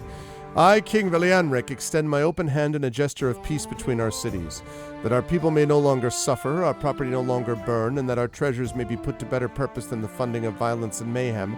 I have set my diplomat Roche to treat with thee, along with the newly titled Lord Arvin. Roche is no longer appearing in this picture. The young lord is the progeny of the late Lord Espin. I trust he will live up to Lord Espin's reputation for honesty and fair dealing. Please accept their counsel as the voice of the crown. I present the following terms in hope of a lasting and fruitful peace. Darren Gould would disarm and demobilize all troops, fulfillment of all outstanding taxes withheld from the crowd during the hostilities, a new levy of 20% on Darren Gould's gross income from all sources. This is in addition to previously enforced taxation. 75% of all raw ore shall be shipped to the capital for disposition by the crown.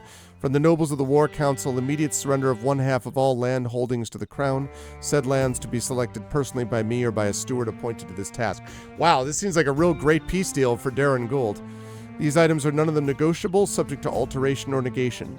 Once you have conveyed your unconditional acquiescence of these terms, you have my royal promise that no punishment will fall upon thee.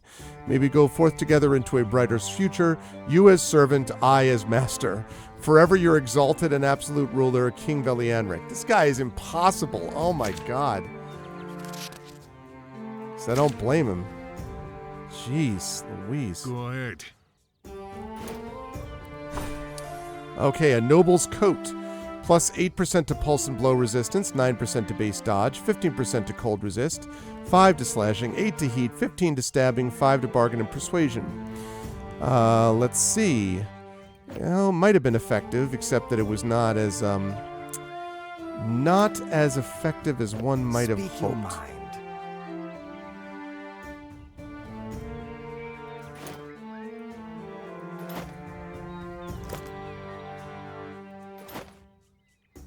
Yeah?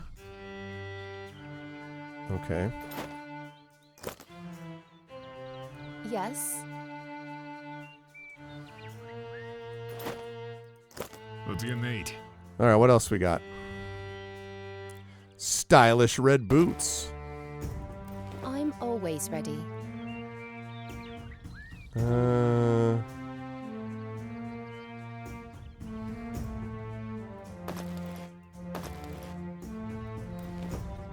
It's nice to be needed.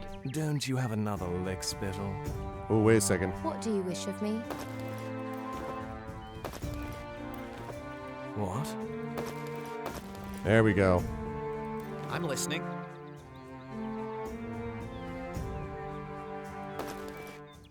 Whatever you say. Okay, now. Cultist robe.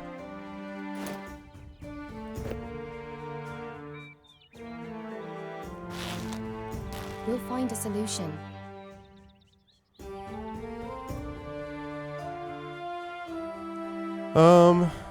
Yeah, it's not as good. Okay, it's gonna be sold. Why not? Yeah, give me those woolen gloves. Me? Go ahead. Here I am. Signet of House Espin. Bargain and persuasion. Give me that bargain persuasion. I didn't even realize that I had that. I'm listening. Okay, let's see.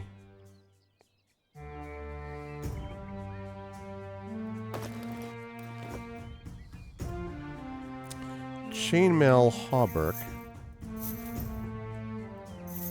Check the metal coif too. I like that.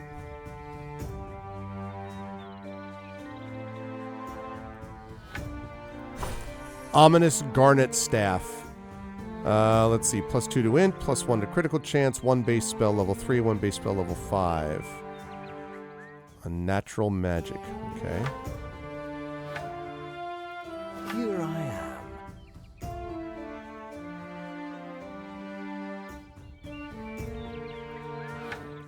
What do you wish of me?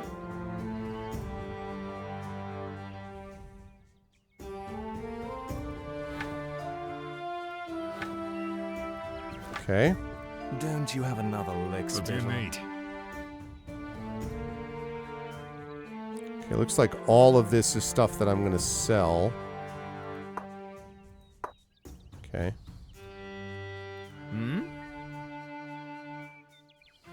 Not as good.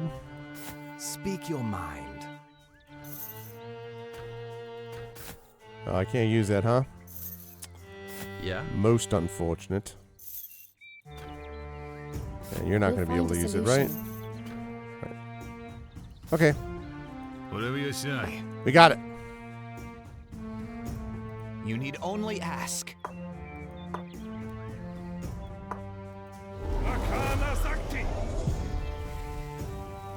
There we go. All right, well, let's see. Discovered nothing noteworthy about the highwaymen who waylaid us.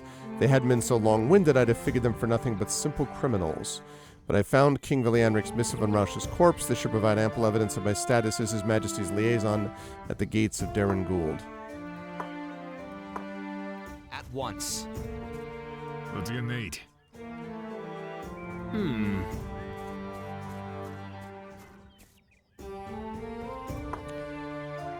to carry on, yeah, no kidding.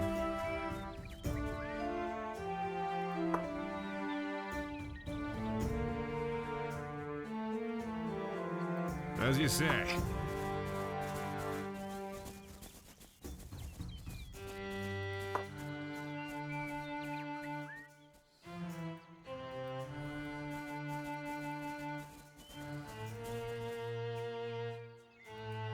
Okay. So, highwaymen killed off a diplomat. That's a good start. That's definitely the way you want negotiations to get underway.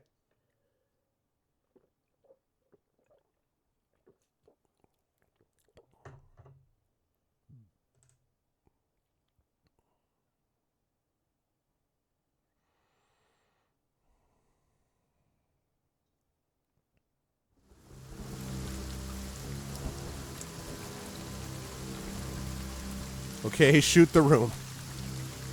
Oh, there, unless you want your guts rearranged for you. Perhaps if people used their manners, there'd be less cause for war.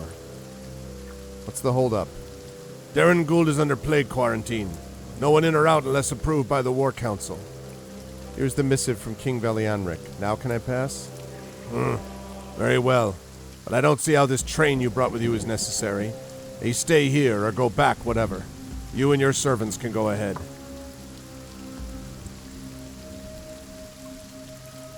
What news? They'll let me into the city as the king's representative, but not the caravan. What am I going to do without Rausch? I'm afraid there's not much I can tell you, my lord, except that you must deliver the king's missive to Darren Gould's War Council. It's critical they receive that message. You best familiarize yourself with it too before you hand it over. I'll lead the caravan back to Isselbright. Good luck.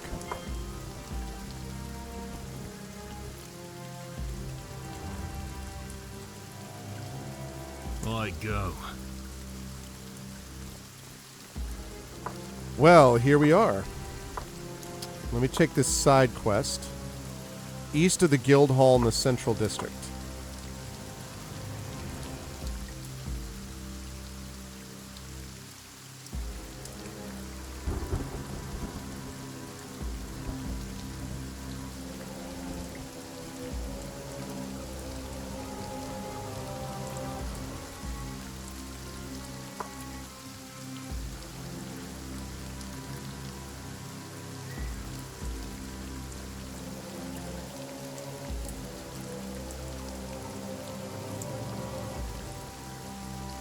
Whoa.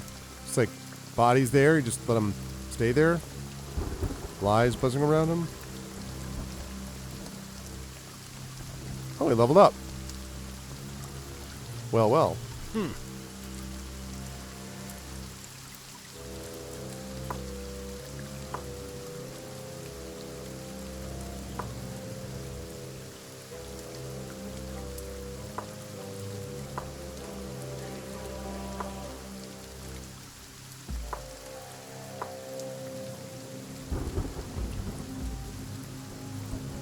Dirty blow. Go for the eyes, woo.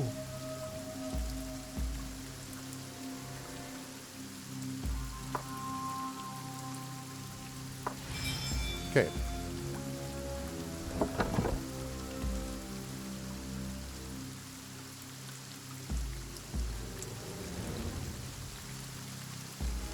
Okay.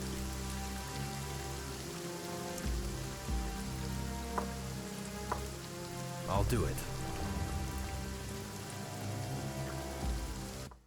All right, it's in the center where I have to get this person's side quest thing done.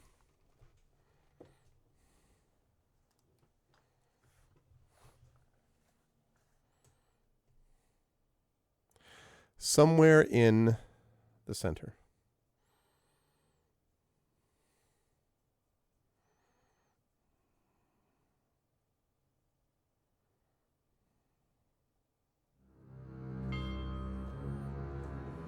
Okay. Beline's home. I go. I'm blue, Abilene, Abilene, Abilene, Abilene.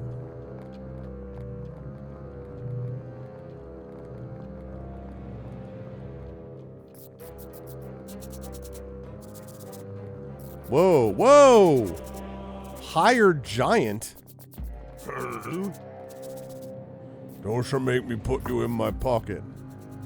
Wow, you just hired a giant, okay.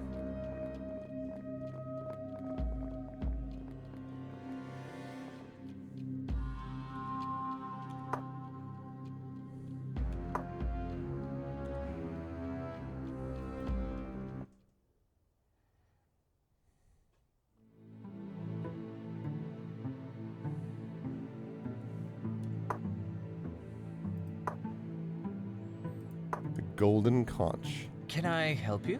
Have you heard? We'll have to expand the graveyards yet again. Half the city will be covered soon, I tell you. Yes?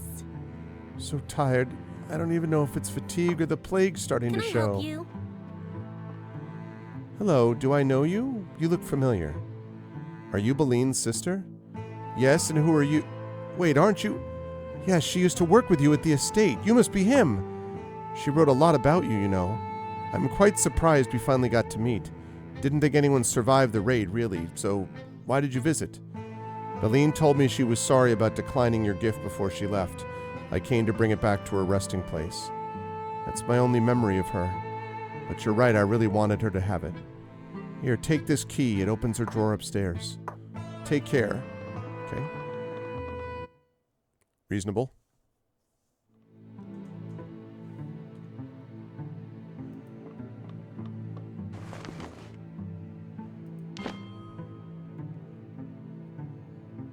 Okay.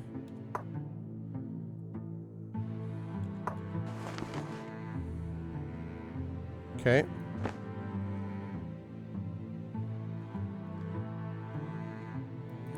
So now I go back down and out. I wonder if I can quick travel, if I can fast travel to the Espen estate.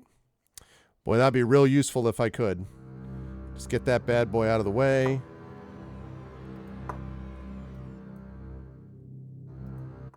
Oh, I can. Just be like, hey, I'm giving this back to you, and then run right back down to Darrengold. That would be nice. It would be very nice.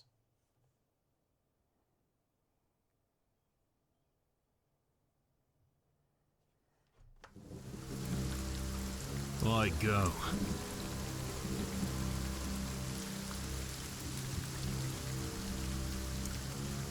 Man, the rain. Here comes the rain again. I can't even see what that says, Sujak. It's been modded out for some reason.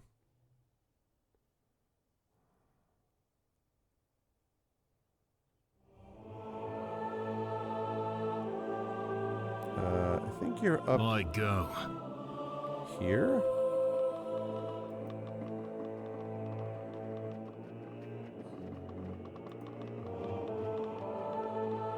No, maybe it's here. Yeah, that's what I'm hoping. Hello. Hello. Do you have it? Did you bring the golden conch? Yes, I brought the golden shell. Oh, wonderful, wonderful. I never doubted you. I wish the whole household could return for this moment, so I could shout your praise. Farewell, Beline. May you find peace in the next life. Thank you, my friend. My last thoughts in this world are of gratitude for your kindness.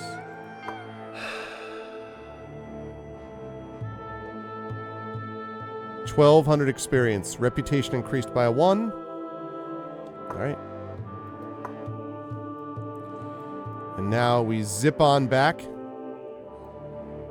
to the Darren Gould Center. Thank goodness for fast travel. It's a travel montage, baby.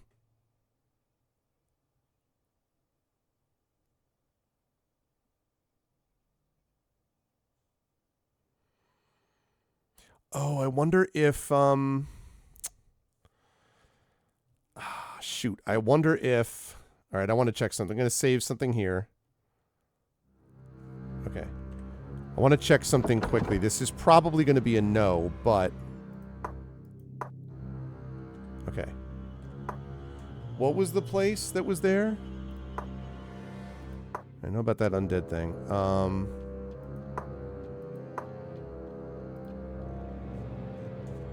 There was a thing about...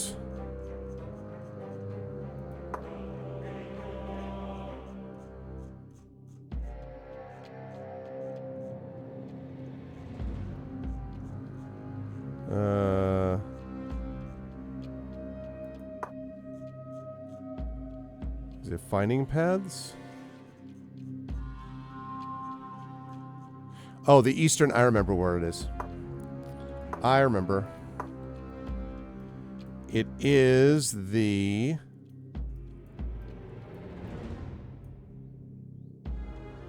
Here. For science. Well, I want to check the... What I want to do is I want to check the eastern empires, where the person was going to be looking into Helligar's like thing. I was supposed to give her a few days, and I've had a few days now, or she's had a few days now, so I'm hoping that'll be enough time that I can wrap up that little side quest. Some of the side quests are not as clear as they might otherwise be. Embassy of the Northern Realm, that's what it is. I go. They're not always as clear as they might be about this. Yeah, I do too.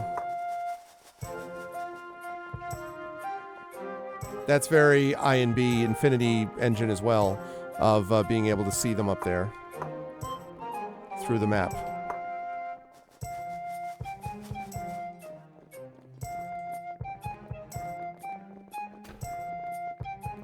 What? Door is locked.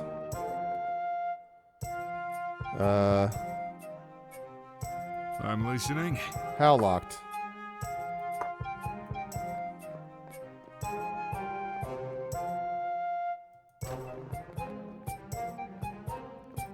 Really? Okay. Let me wait. Hey, what's up, Infinity Simplex? Oop. Hold on 1 second, chat. Give me 1 second.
Sorry about that.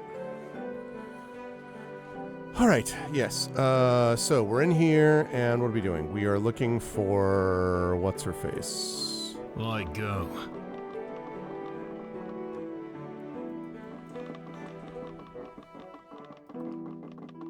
It's the what? Where's the Fiora person?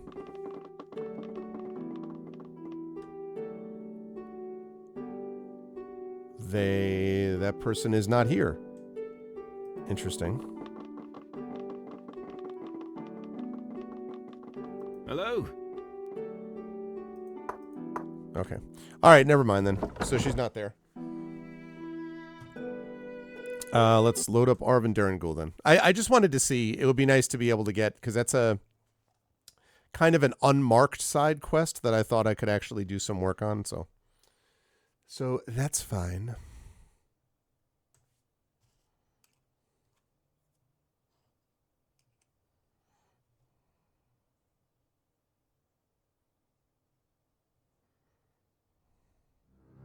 Okay. So here we are. So now we're back to, this one is going to be undead, so I still need to think about that. But I've got this one. The presence of those who walk the streets is faint and silent. Okay, so I have to enter the guild hall. Solomon's Armory. All right, well.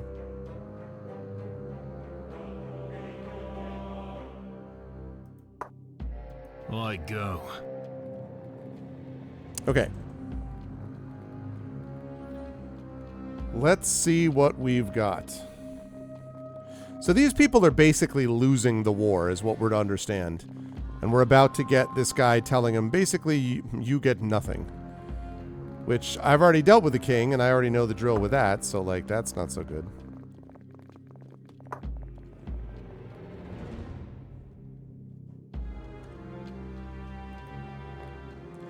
Keep your distance. You've heard about the plague, right?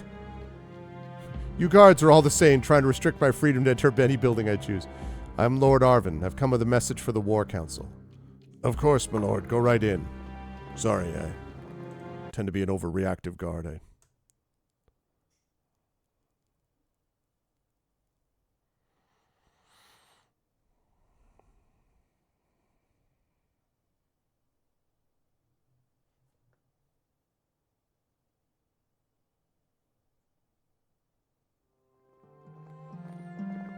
Ooh, nice.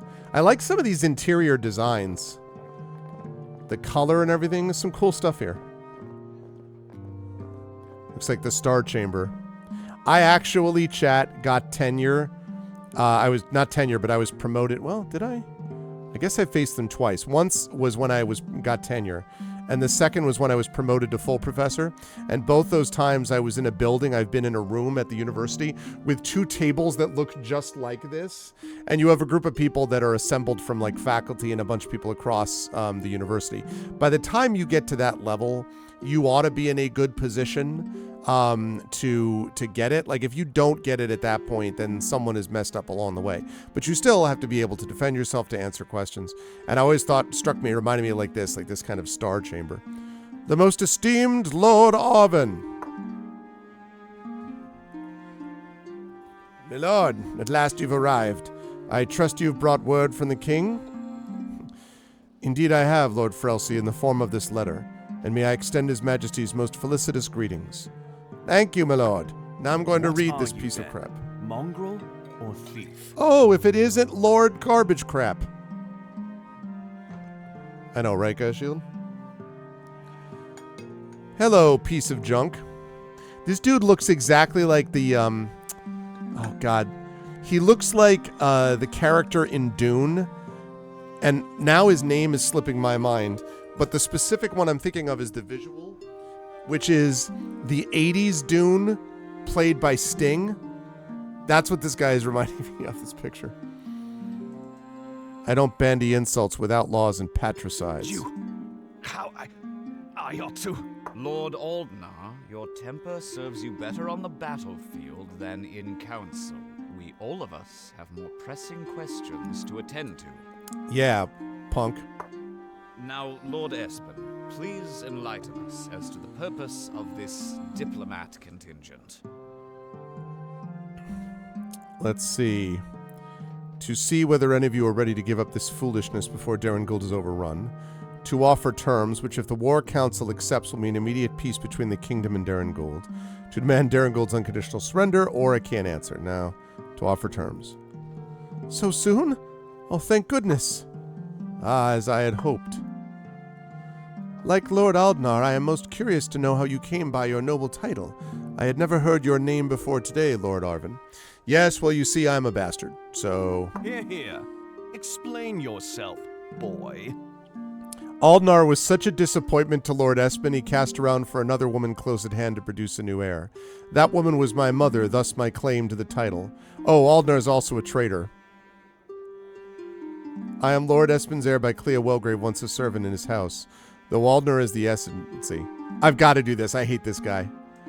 Today you hide behind this temporary rank, emissary of the king. But one day soon I will see you dead. Ooh, big guy, you already tried to see me dead, punk. Easy there, Lord Aldnar. You may continue your spat when the council's business is finished. Is King Velianric ready to negotiate in good faith? His Majesty is ready to negotiate an agreement that balances Darren Gould's vast wealth and Isilbright's military prowess. Spoken like a true diplomat. What are the king's terms? His terms are quite strict. Increased taxes, installation of a garrison of loyal troops in Darren Gould, and a public disavowal of the rebellion by all members of the War Council. That'll be the day. Strict, he says, more like extortionate. Let's cut to the point, shall we? Suppose we accede to King Velianric's wishes. Oh, okay. This is interesting. So this is beyond what that missive actually says. I'm sure that Velianric doesn't want this, but I can't freaking stand Velianric either. So I'm just going to be like, yeah, I can relax taxes, larger share of war, bigger military commitment from Darren Gould. That all sounds good. Wonder if we could see it in writing. Ugh, I already know what promises are worth. I have reviewed the king's missive, and I admit the news is not what I'd hoped. Get on with it. Yes, let's have it, Lord Frelsey. King Velianric's demands are as follows. The disarming and demobilization of our army. No! That's not going to happen while I sit on this council. The emissary just now said our army was needed to help defend the kingdom. An increase in taxation of 20%, that is in addition to the current agreement. But the pretend Lord Espen said our taxes would be lowered, not increased, as if the beggary to which we've been reduced is not enough. He may as well try and milk a stone. 75% of our ore to be shipped to the capital without compensation. Outrage upon outrage. Yeah, this is bad. That ore represents the very foundation of Darren Gould. Why not just burn the city to the ground and be done with it? And the last demand is the surrender by the War Council of half our lands to be selected by the king. Has Velianric gone mad? That's the only answer that makes sense to me. That is all. Lords and ladies, what say you? Purely ridiculous. I feel Lord Arvin has been less than forthright. He promised balance, but that was a lie. This pathetic charade has been one long insult to the honor of Darren Gould. All right, so I thought I was going to have a chance to make decisions on my own, but I can't do that. Velianric sent a common gutter snipe to speak on his behalf. What does that say of his intentions? I've spent too much time on this nonsense already. Lord Aldnar is right. This is a travesty, and I will not partake of it. Going nowhere. It's handled poorly, but after all, we had to make do without Velianric's diplomat. Yes, he would have known the king's true mind. Oh, okay, I'm going to redo this whole thing. This is completely not the... I thought I was going to get the chance to make this call myself. I'm willing to at least consider a compromise. How much longer can we fight both the plague and Isilbright? Why do these chairs have to be so hard? Whatever the council's feelings on these matters, no decision may be made without every member's participation. Lord Talon is right. Let's adjourn for now and think on these matters privately. Lord Arvin, would you attend me in my chambers, please? Okay. I would be happy to do that, except I'm 100% not going to do what you just did. That's not happening.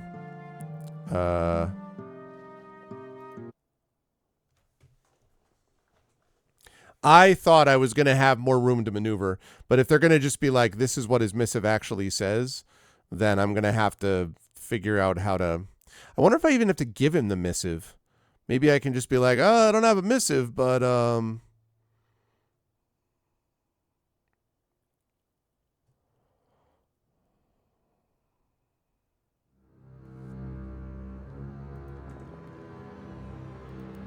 Alright, so I'm going to jump through this quickly, chat, to get back to the right relevant sections.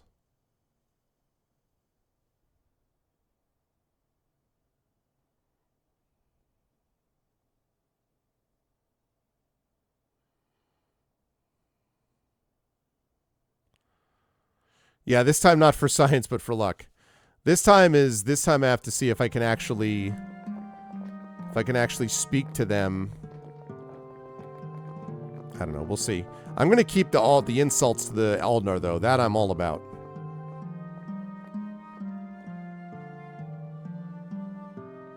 Okay.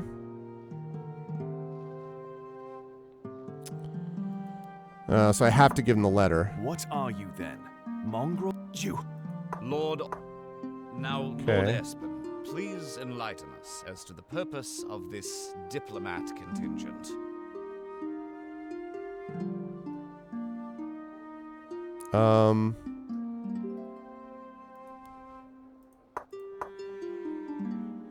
Here, here. Explain yourself, boy. Okay.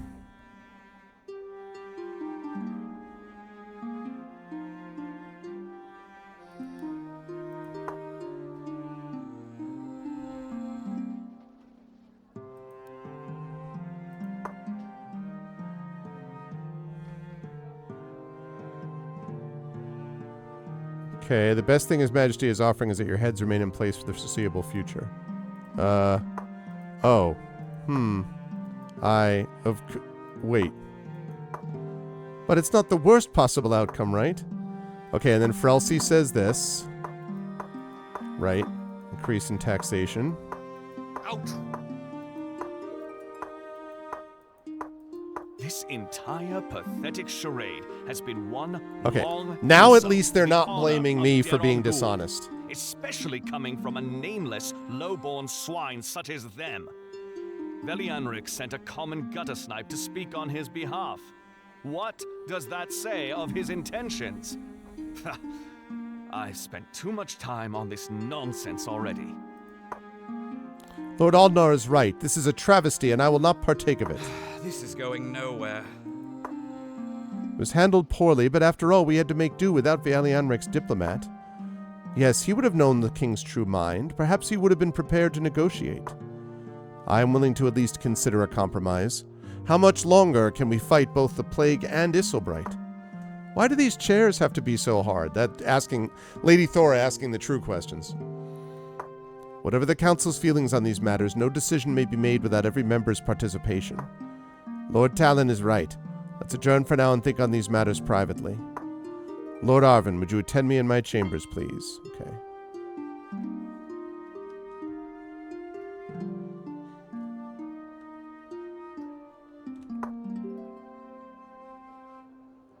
Okay.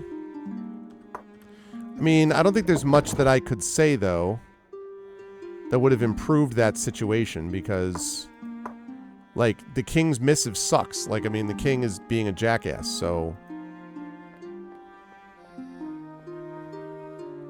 Lord Espen. Welcome to Darad Gould, Lord Espen. Hello. Greetings, Lord Arvin. Mind your manners around here, Lord Arvin. Espen? Enjoy your stay, Lord Espen.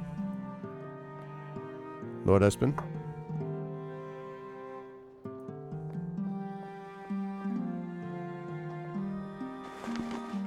Oh, nice.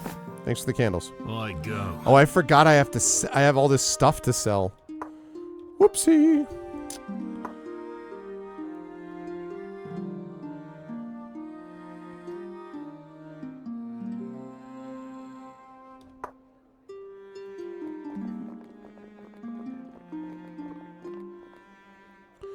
All right, let me talk to Lord Frelsey first. Hey, what's up, Frelsey? Thank you for joining me. I'm sorry you had to go through that. And I'd like it if we were meeting under different circumstances. Thank you for your kind words. Your compatriots didn't seem to be particularly open-minded about the missive from Isilbright. My most sincere apologies. For Aldnar in particular. You must understand, war has us all on edge. Aldnar is a bastard. Being one myself, I know better than most. Yes, I suspect you should know Aldnar better than most at that, so I need not explain his disposition. But let us speak now of more pressing concerns. I should tell you, I knew your father. He was a good man. Stubborn and wrong about who he supported, but a good man nonetheless. You've come to Darren Gould under his banner, the new young Espen. You must understand the connotations. I had expected some surprise, not outright hostility. Well, you see, I reached out to your father as the rebellion began. I believed he would understand the reasons behind our cause. Lord ESPN! ... At first he seemed amenable to listening, but something changed. I know not what, but my last messenger's head was found bound to a scarecrow on the road just north of here. I'll put a damper on things. Shortly thereafter, Lord Espen pledged himself openly to the king. Before any further communication could take place, Aldnar garried a contingent of our earliest conscripts and, well, you know the rest. There was nothing I could do. Let's see. Aldnar murdered our father in cold blood. That many troops on the road, and no one noticed them missing? Things turned chaotic very fast, and they still are. When we declared our independence and rallied our banders, Derek Gould was awash in fighting men. There were many, and we had not yet entirely organized. By the time the other lords and ladies noticed Aldnar missing, it was too late. My father killed your messenger. It seems unlike the man I once knew. It was, but passions ran high, and your father was a man of passion. I know not why he did what he did, and I wish to discuss matters with him further. I never had the chance. Well, there's dead now, and there's nothing to be done about it. What you say is true, but you must understand. The king sent you here as an insult. Lord Espen is dead. His house was erased. His properties became those of the crown. His true-born son renounced his family name and is now a traitor like the rest of us here in Darren Gould. So the king sent Espen's bastard under Espen's banner as the new head of the dead house. The king means to show us that he alone decides the fate of the nobility in his lands. Our fates are his to control. So your missive of peace? There are no true terms of surrender there. The only way the king will allow peace is one where all gathered here kneel before the chopping block. So then what is to be done about the missive? The other nobles and I will need time to discuss a response. The mood at the moment seems, well, rather hostile. I am more inclined toward keeping lines of communication open despite the king's insult, but there are other pressing matters which I must also attend to of more immediate import. Do not fear, young Espen. Your head will not perch upon a scarecrow while I yet live. Before we discuss your mission further, though, I feel you have questions. What's the current state of Darren Gould? Conditions look bleak on the way in, and I had heard that the city was prosperous. Darren Gould was a fine place to live in for many years. The mines offered plentiful ore, and as such work for a lot of miners. The Miners' Guild, which once inhabited this building where we stand, was easily the most powerful tradesmen's guild in all of Ismerald. The quality of Darren Gould's steel was well known throughout Yerengol. It led to prosperity and renown. Oh, to see those days once more. But for now, the city is in a horrible state. We've lost a great deal of manpower to the plague, so Darren Gould decays. I will not mince words. The city is dying. What is the state of the war against Isilbright? It's not going well, I'm afraid. Our forces are stretched thin across the countryside. We recently had some sort of sabotage in the iron mines, which has halted production of weapons and trade goods. The war has drawn out too long without many decisive victories, and it's hurting morale. Our resources, both manpower and rations, are dwindling, and things aren't going to get any better unless something changes. What's worse, people have begun to disappear from their houses at night, so even the citizens of Darren Gould, who do not all wish to be a part of this war, are afraid in their own homes. What are your duties here? I manage our armed forces throughout Isilmareld. The War Council makes decisions together on major tactical and diplomatic issues, but I handle the day-to-day movements of our armies. I also try to manage the city and its surroundings as well as I can, but these days it's getting very hard, I admit. That explains why everything seems to be falling apart. Did you say something about a plague? Yes, you'll have noticed on your way into the city that there are very few people out on the streets. Alive, anyway. You'll also have noticed the markings on buildings denoting houses where the plague has taken root. Nobody's allowed inside those places and nobody out. A month ago, citizens of Darren Gould and our soldiers stationed here began to come down with a terrible illness. It is a terrible, wasting illness. It begins with coughing and progresses to fever and death. Healers, priests, and wizards alike sought for a cure, but have come up with nothing. It spread slowly in the beginning, but quickly turned into a ripple of death decimating our citizens. We had plans for a war of attrition before that, but I'm afraid that is not an option anymore. The graveyard overflows and was expanded, but we have reached a point where we are simply dumping the bodies in pits. These days, we barely have enough manpower to collect the bodies off the streets to begin with. I'm afraid that if we do not find a treatment soon, it will signal the last few coughing breaths for Darren Gould. You mentioned disappearances? Yes. As though our other problems were not enough, someone or something has been taking people from their homes at night. I don't have the soldiers to investigate it because of everything else going on, but the people are terrified. I think I've heard enough. What must be done before you can attempt to convince the War Council to move forward with diplomacy? We have to put a stop to this plague and find out who or what is responsible for the disappearances. We cannot continue this war if our city is on the brink of collapse from within. I don't have the resources or the manpower to deal with all of these problems simultaneously. So I must ask, will you help me, young Espen? Very well, what must I do? I am still debating what might be done about the plague. But in the meantime, I have a lead on the disappearances, and I would like you to investigate. The two may well be connected as well. I'll bet. In the local inn, the Curious Cat, a friend of mine is waiting for you. Go speak to them, please. Report back to me when the task is done, and we will speak further. I see. Okay. The Curious Cat, huh? Oh, very nice.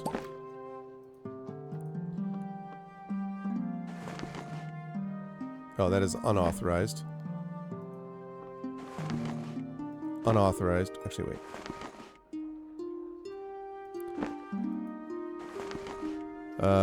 That is authorized.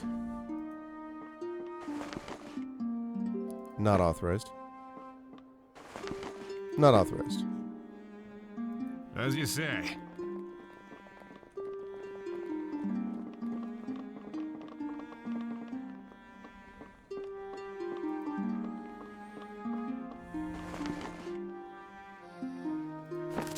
Nice.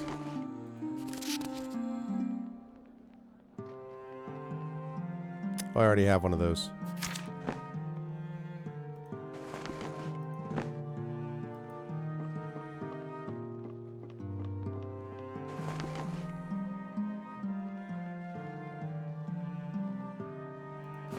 Okay. Got a new recipe.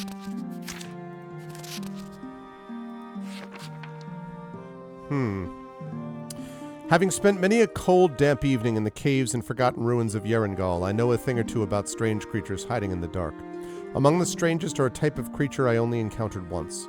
For lack of a better phrase, I call them Eternal Ones. Eternal One may, however, be a better descriptor, at least to these ancient creatures' viewpoint. For when I determined that they posed little threat, I began to converse with them, but each responded to my questions as though all three of them were but one being.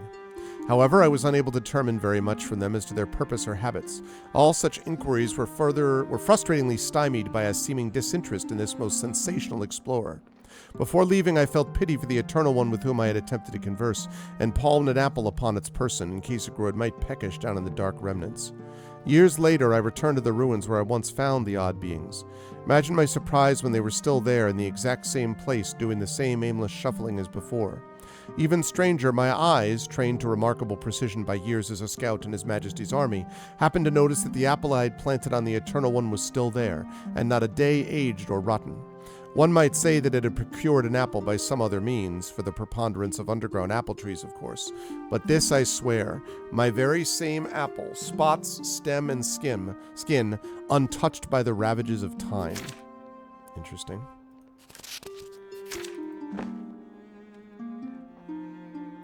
Okay.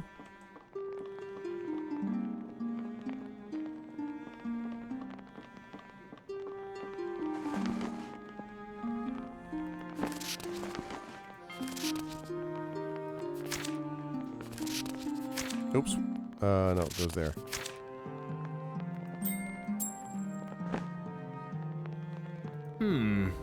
How did we get here? I don't think we'd stand a chance that this really develops into all-out war. I hope the news were exaggerated. Well, they weren't. You're in charge.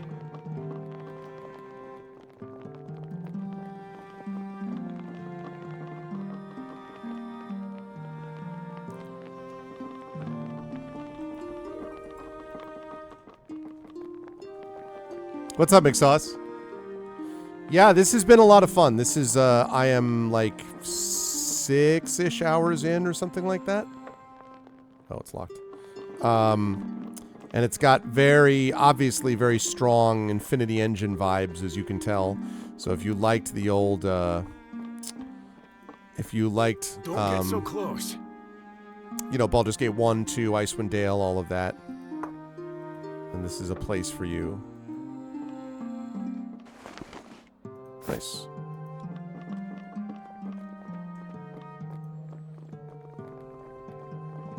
And if you're interested, you can find a link.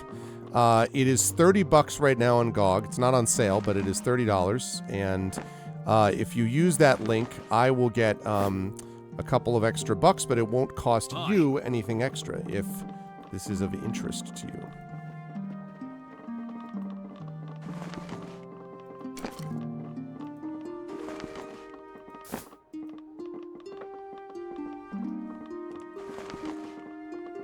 They're still running. Powder can go to there. Okay.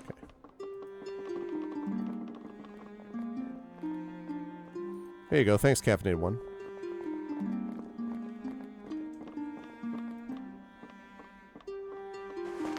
Oh. If it isn't Punk. Well. Instructions. Speak your mind. Yes? Yeah? What a considerable displeasure to find you.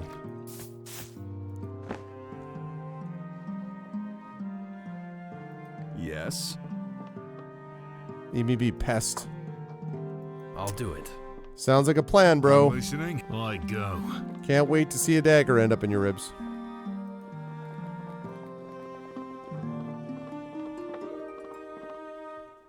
A lot of these are locked, and I could force them, but if I do, one, it's going to set everyone off, and two, the whole greed phenomenon of this game is made worse when you steal stuff, so...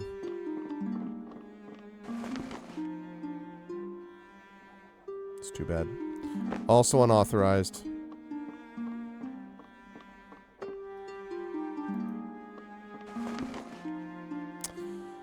Also unauthorized.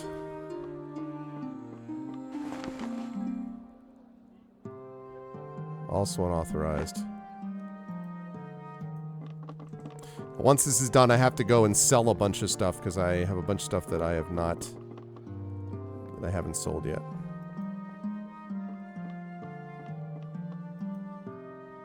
I'm listening.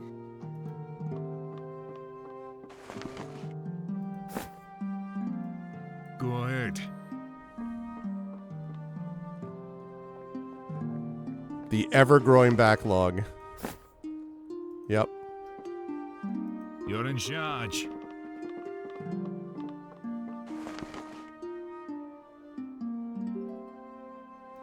Unauthorized. No. You can't open it from there, guy.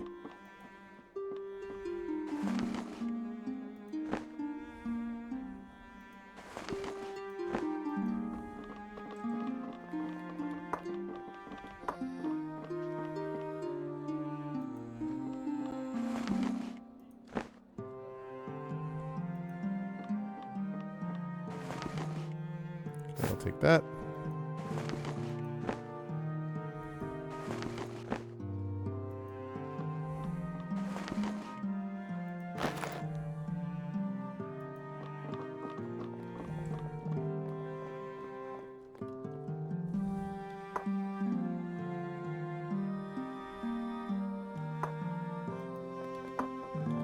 Okay, and I didn't go up here yet. As you say.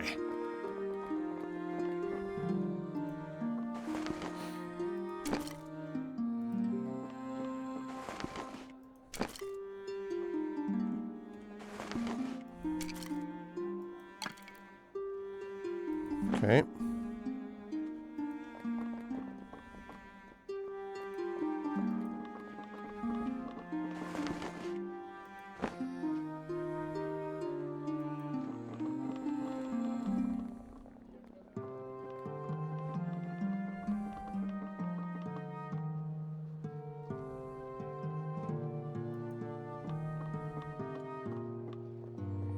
All right, now we have to see what this is about. Then we sell some stuff, and then we will go to the Curious Cat.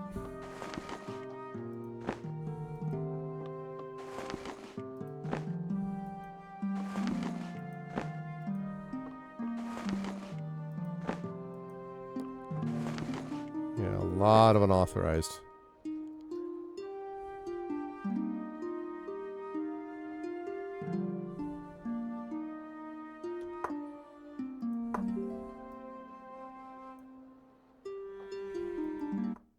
Okay. Let's get out of here. Let's sell the stuff we need, and then we're going to go to the Curious Cat.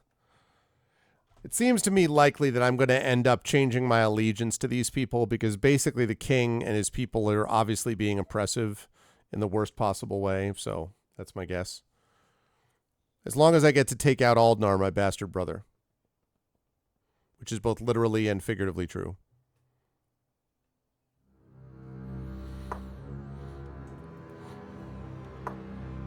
I go. Hello? Welcome to my humble shop. Name's Crower. What can I do for you? Okay. Right. Okay, time to sell a whole bunch of stuff. Here we go. Hardened leather. Hardened leather. Oh, that's right. I have to sell. Sell. Sell. Sell. Sell. Sell. Sell. Sell. Hello. Sell. Sell. Hello. Sell. Sell. Sell. Sell. Sell. Sell. Sell. Sell. Sell. Sell. Sell. Okay.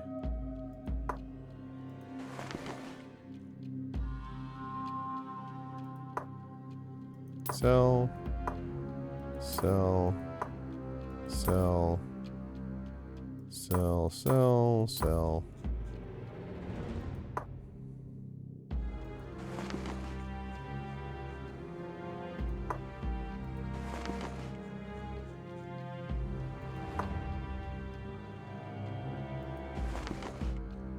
Okay, and then that's that. All right.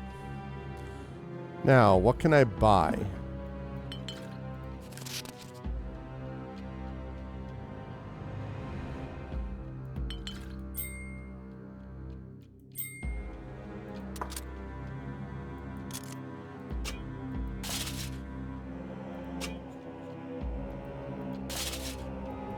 Okay.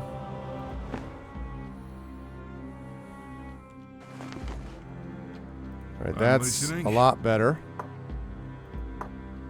Much better. I thought I sold the dagger. Instructions.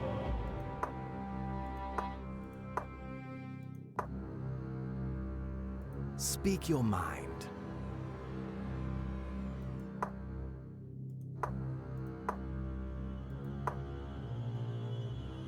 Okay.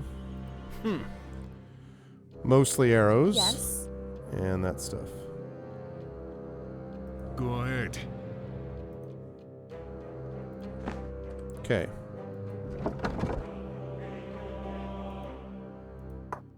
All right, time for the Curious Cat, which is lower on this map, I think. Maybe? Darren Gould South, yeah. As you say.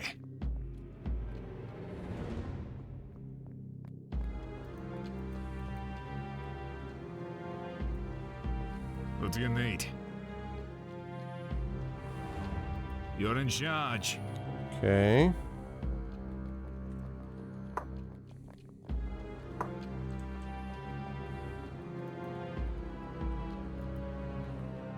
Okay. Turn on quick mode so they run fast. Quick like bunny.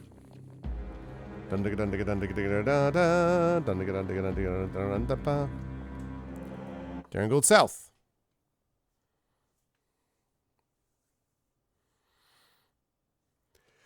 That looks like the Curious Cat. Ugh, excuse me. Curious Cat.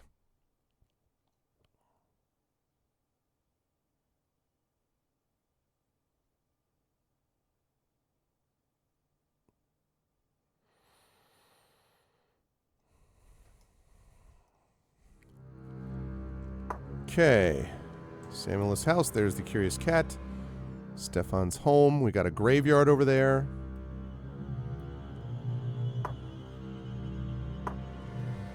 I wonder if...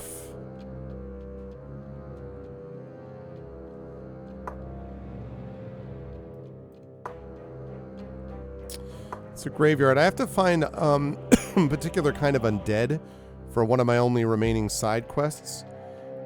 But it's probably not there during the day, so... Instead, we're just going to do Curious Cat.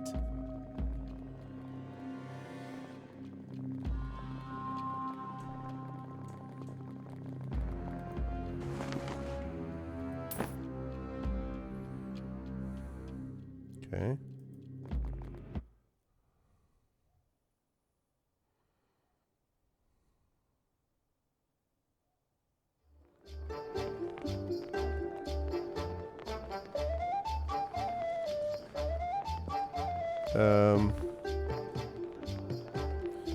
Frelsey's friend. Espen. Hello, Lord Espen. We've been waiting for you. I hope they're not going to try to freaking ambush me.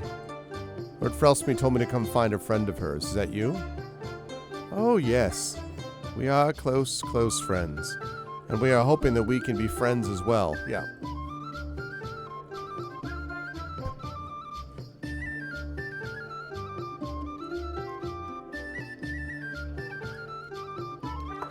But that is not what you are here to speak of. You came to discuss the disappearances, yes? Yes, Lord Frelsey said you'd have information to guide my investigation. We do. Perhaps you have heard that the mines have ceased to function. One mine has been left empty much longer than the rest. Forbidden, forgotten. It lay vacant and vagrant. Wow, okay. Or it did, until now. A songbird flew from the rubble days past and warbled a warning. Something stirs in the tunnels. Something there, where nothing should be. Go now. Follow the song. Find what wakes in the mines. Then return to me. The Darren Gould Mines, huh? Can I help you? See. Greetings, sir. I don't believe we've met any before. You can call me Brosdo. I run the cat nowadays. First one's on the house. What can I get you? Nowadays, what before? I helped the previous barkeeper run the place for years. Sadly, he succumbed to the plague a few months ago. I took the place over. My old man was a good friend of his, and I was also the best for the job. This is one of the most important gathering places for townsfolk. In dire times like this, there's no better place to come together for some closure. I just do my best to provide good service for my town. You want to meet someone, have a good chat, grab a good pint of ale, there's no other place to go to in town. It's the pride of Darren Gould. The original place was built decades ago, then was gradually upgraded and expanded upon till it reached its current state. Today it has ample room to house many travelers, provide spaces for drinks and meals, and we're still far from full. Speaking of which, tables are right behind you. The kitchen's in the back to my right, but there ain't much reason for you to go there. Feel free to warm yourself up by the hearth to my left. You can also find the stairs leading up to the rentable rooms. Those are all the places you should know about, but feel free to ask if you need anything. It's the word around town. People are afraid of the plague, but I'm sure you've heard about that, or you will soon. And they're right to be. I've never seen such a horrible disease in my life, though I'm not nearly the oldest one around here. I'll tell you what, though, there ain't many things a good pint of Anvil Stout won't cure. Drink a pint today, it'll keep the plague away. There ain't much to know, really. My father runs a brewery in the area, so I grew up getting to know all the drinks, beers, and ales from a young age. Even developed some fermenting techniques myself. Some you can try right here. He was good friends with the barkeep here in the Cat. They did business too, of course. Good quality ales for a guarantee of purchase. Perfect deal. When I wasn't helping with the brewery, I worked here in the tavern. Learned a great deal from the old man. He was taken by the plague some months ago. I really miss him. Fortunately, I've been around long enough to be able to take over. And I'll honor his work and run this place the way he did. May you rest in peace. Sorry for turning this all so gloomy. Okay. Alright, Anvil Stout. Okay, I don't really think I needed to know all that, but it's alright. Let's see.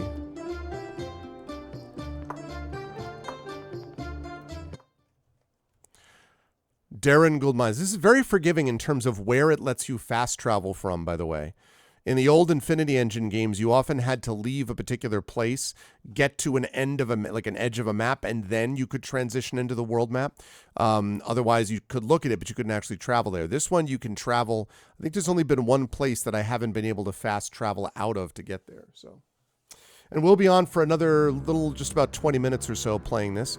And then coming up tonight in a few hours will be Kilgore Trout playing more Deus Ex Human Revolution. On my channel, I will be back tomorrow night with my community D&D crew. The Shadow Crew will be there playing some Dungeons & Dragons. I'll be back on my channel Thursday with the amazing Final Fantasy VII Rebirth. And then Saturday, I'll be on my channel DMing the D&D with Infinity and Beyond, crew of Eberron in our epic campaign, which is now at level 12. They're playing their 13th part of the campaign. So if you like this and if you like role-playing, may I suggest you stop by and watch some good tabletop play. Yes. Will I go? Okay.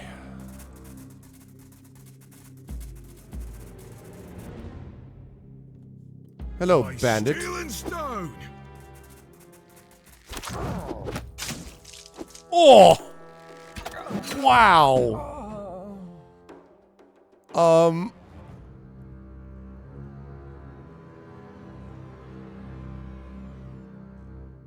The power of critical hits compels you. Good golly.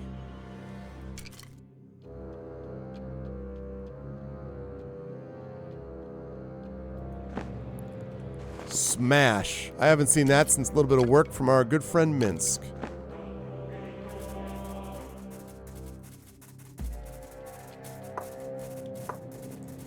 Seems like an odd place for a bunch of bandits to hang out, quite honestly. As you say. Oh, thanks for stopping by, Infinity. Yeah, I'm not stopping quite yet. I got another 15 minutes to go, but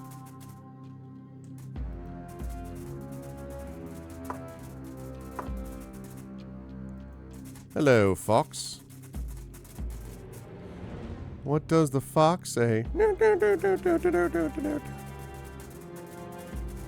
Hello, miner.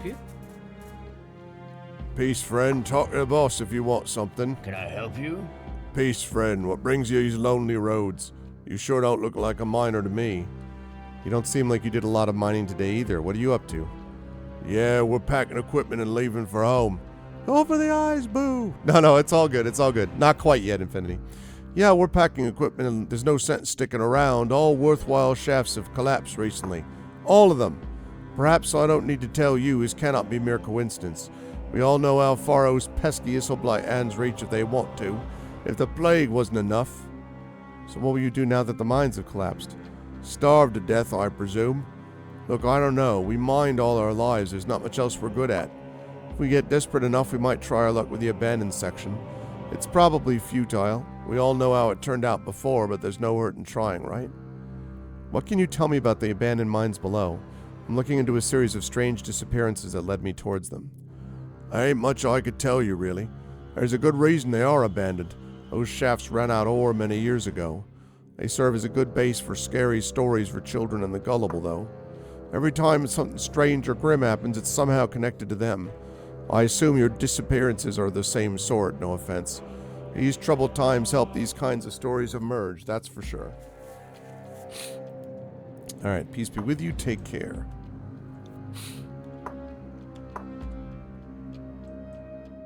You're in charge. Right.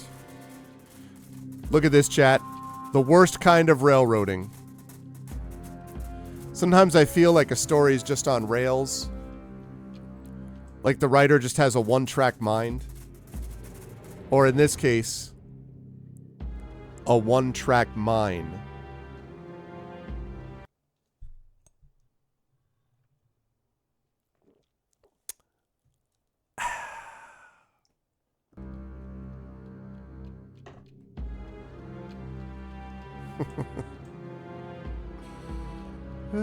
Good times, good times. Didn't mean to put the cart before the horse or anything. There you go. See? Good stuff. That was such a train wreck. You're right. Yeah, I kind of went off the rails there. I put the cart before the horse, and I thought I could outfox you, but it didn't happen. Hi.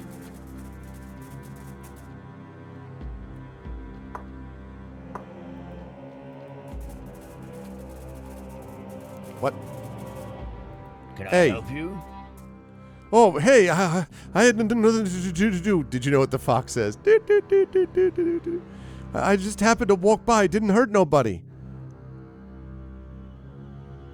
Okay, slow down. I haven't even said anything yet. What happened here?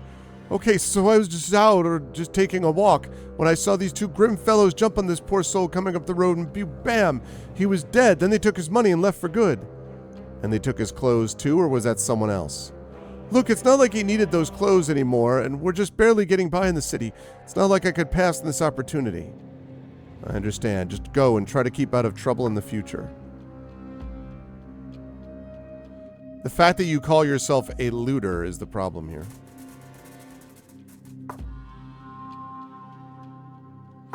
And I'll go to that mine entrance in a minute. I go.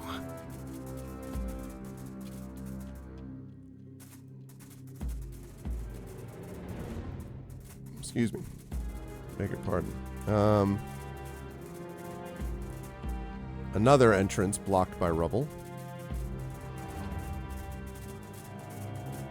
A lot of foxes around here. I wasn't aware that foxes hang out by mines most of the time.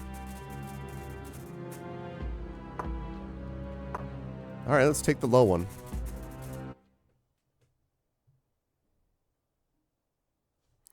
The upper level, huh?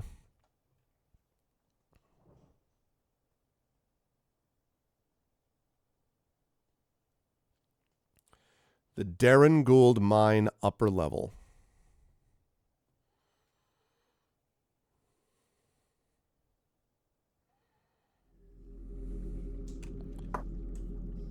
Okay, I'm sure that this isn't a problem at all.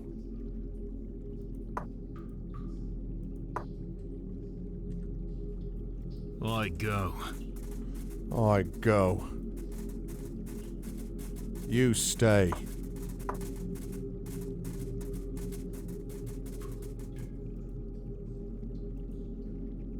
Stone is in a melon? Oh, the lower level. Explore the mines and looking for the lower level. I'm like, oh, the lower level. Oh, jeez. I steal and stone. Well, we defeated a stray ghoul.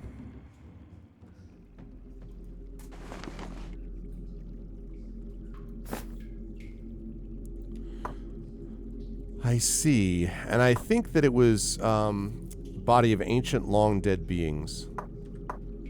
Alright, so there's some stone I might be able to find up there. Okay.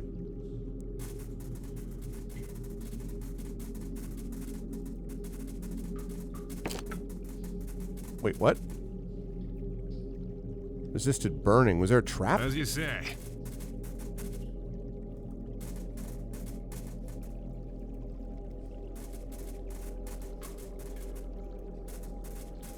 Neat. I like that. Oh, God. Okay. So,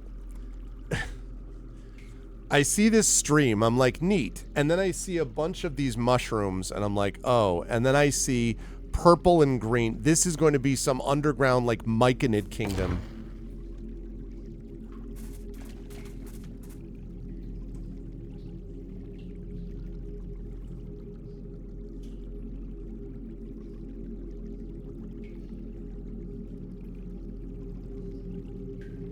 I await your instructions. I'm listening. Just finish up burning. Gonna need a burn heal. Yeah. You're in charge. What the hell? What is this place? A shrub. Thank you for the follow. Updated quest. Found a chamber in the abandoned mine thriving with vibrant yet sinister plants. What could make them grow in such a place? That's a very good question. Go ahead. Alright. You take this. You take this. You take this. You take this. What do you need? Bye. What? Sanguine melon bulb. A strange luminescent plant rests on the damp stone floor, its leaves stretching out into the dark like murderous hands grasping for an innocent neck to strangle. Lovely. In the center of the foliage is a juicy-looking melon. Reach out to grab the melon, leave the plant alone for now. Lift one of the vines into a beam of sunlight shining through a crack in the ceiling. Stand between the plant and some of the glowing foliage around it, casting into the shade. Gather some of the dead leaves from the floor, place them around the base of the plant. All right, what do I know about this? Tempus herba. So to properly care for it, you must proceed through a series of symbolic gestures in the correct order, representing the seasons. Starting with one of the seasons late in the year seems like a good idea.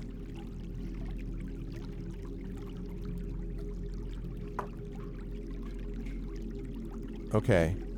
So first we start with a few leaves. Okay, yep. Next we gather them and place them around.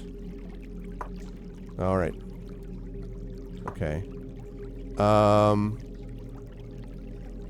And then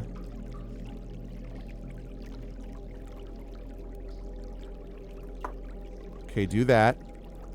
And then no, all right. Shake a few leaves. Okay.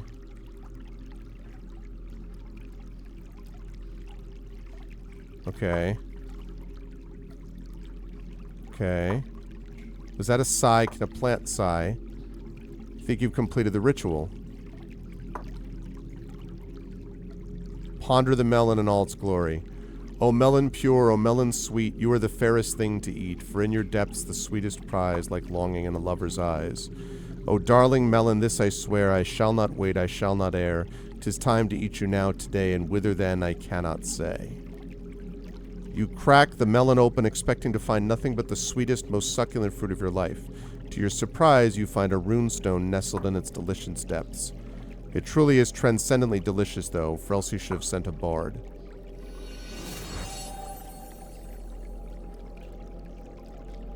So I've got a sticky runestone. Okay.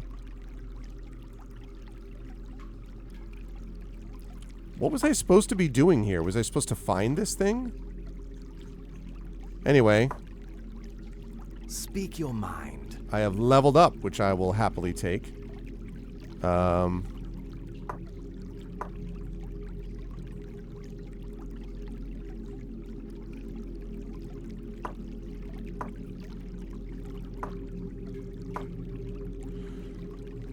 Okay, level 3 spells. Freezing Fingertips, 3 to 10 cold damage to affected targets, 2 to 7 stabbing damage, and slow. Okay. Mind Break inflicts confusion. Pool of Blood inflicts slow. Soul Twist inflicts pacified and panic to the target. To Dust, 10 to 5 heat damage. Scales up to level 14. Let's go. And then Abyssal Gaze. I already have those 3.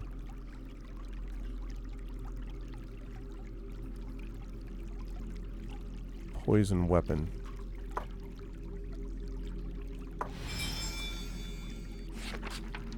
Okay. So, another Stonewall spell.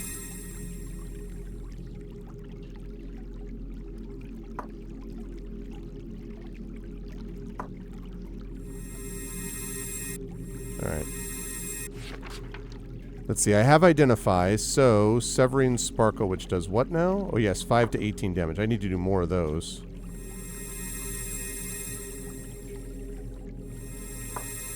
Ride the Lightning. To Dust. There we go.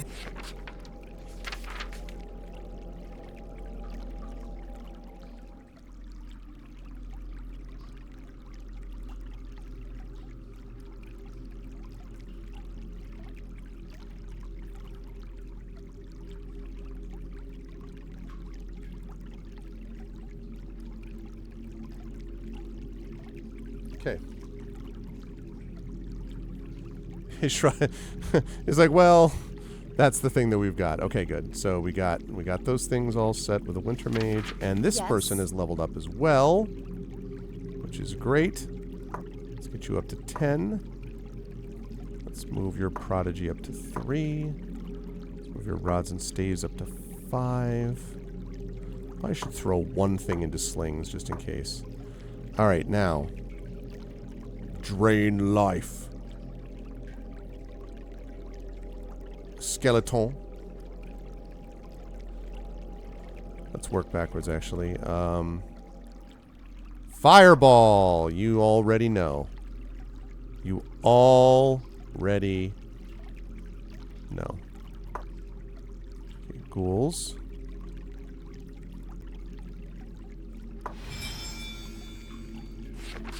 Okay. Alright, so first of all, 2 more of those. And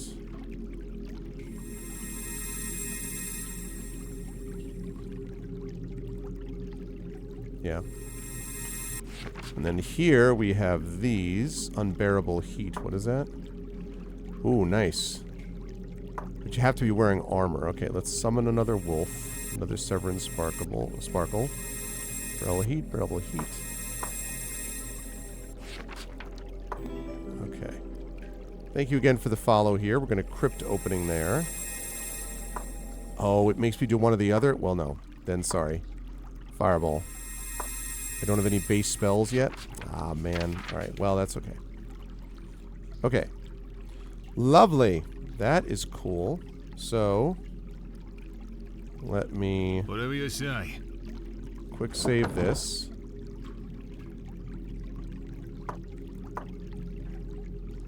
Fireball.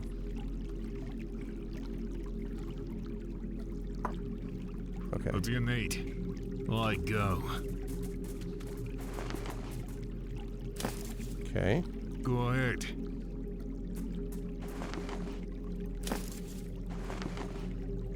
I'm assuming that some of these are going to be ones that I'll be able to use later. I'm listening. Very interesting. Very, very interesting. And a little creepy. See if I can get to the end of this level before we wrap.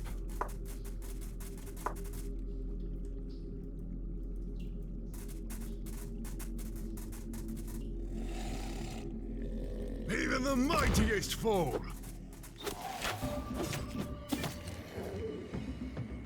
Okay.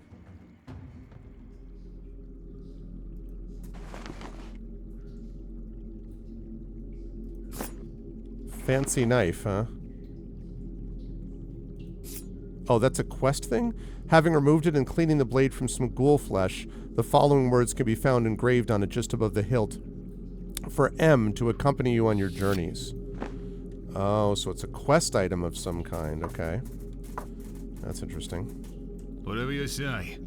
Alright, so almost done here. You're in charge. Let's get back this way. These creatures do not actually attack you unless you attack them. They're a little creepy, but... Hello, White Riders. Okay. Thank you for the follow on my channel, Raygun Rob. He wasn't very mighty. No, I know, right? Fancy knife, happy life. Yeah.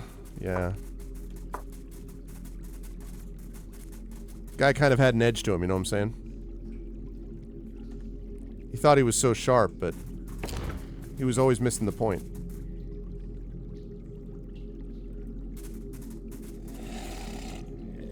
Whoa. Are you not hostile? What is this? You there. Come here. I have need of you. That was always dull. Speak quickly, creature. Defilers in my home have come unbidden, crafting sorcerers of bone and blood. They tear the souls and bind them back. Torment. You speak of necromancy. Where are these necromancers? You know of them. Excuse me. What they do. They are in the lower tunnels. I have a proposal. Remove them. Rip them. Exsanguinate them. This guy's alright. Anyone who uses exsanguinate is alright in my book. Return their toys to dust. All of them. And bring me their hearts. Their hearts? How would I get their hearts? I'm certain you will find a way. So you would have me kill the intruders and their toys and bring you their hearts? That's the long and short of it, yes. What would I get in return from helping you? I have a fine blade from before I was this. It helps to return things to where they belong. Come to a decision. I will kill the interlopers if they deserve to be killed, but I make no promises about removing their hearts. Very well. Do not tarry.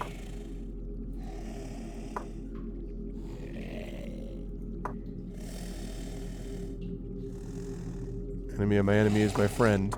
I mean, necromancers are like... What do you need? No big deal, right? Sanguine plantation.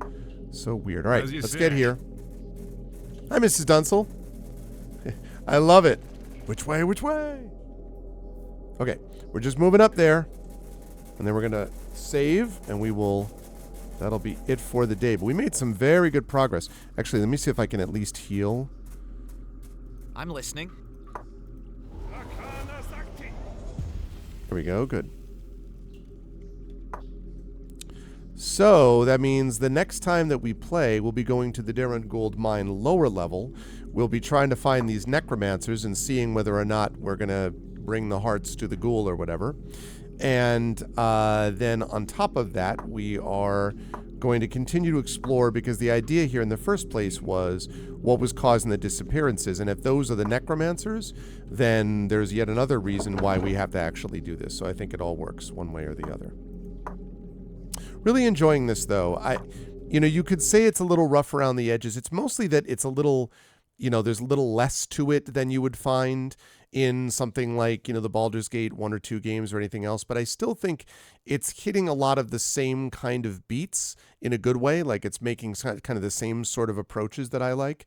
And I'm 8.5 hours in now. So I would have to say that it's a pretty solid game from what I've seen so far. Now, again, not putting it up at the level of BG 1 or 2 or Infinity or Icewind Dale or Planescape Torment or any of those, but it is to me on the right track. And I like stuff like that. So very, very cool. All right. Well, that, folks, is going to do it for me for today.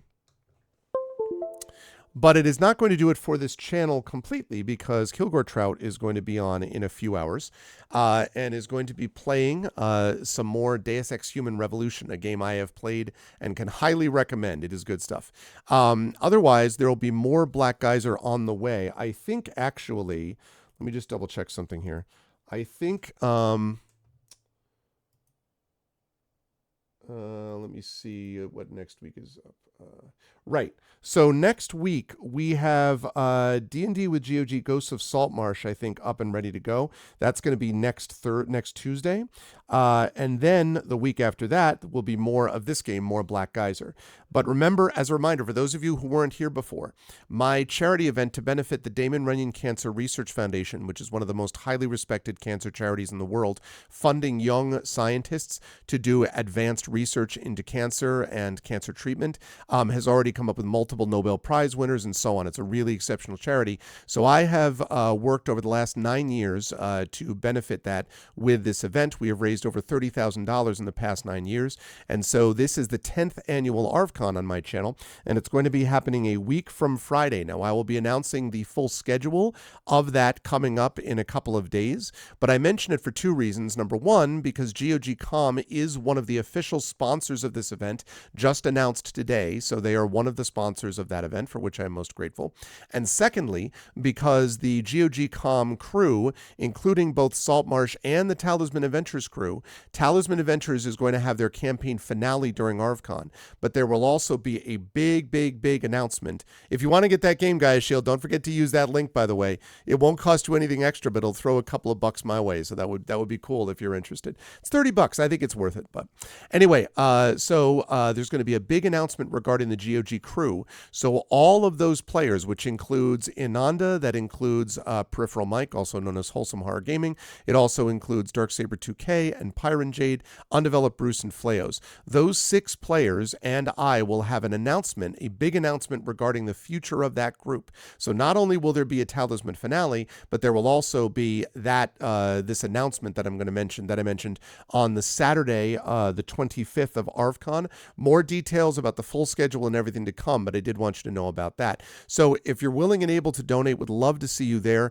It's going to be a lot of fun. We will have a lot of tabletop events. We will have a lot of giveaways. We'll have some music. We'll have interviews of the scientists themselves from Damon Runyon. So it's going to be pretty awesome and some surprises too. So you'll definitely want to be there for that. That'll be coming up, as I say, a week from this Friday is when that gets underway. So you'll definitely be around for that.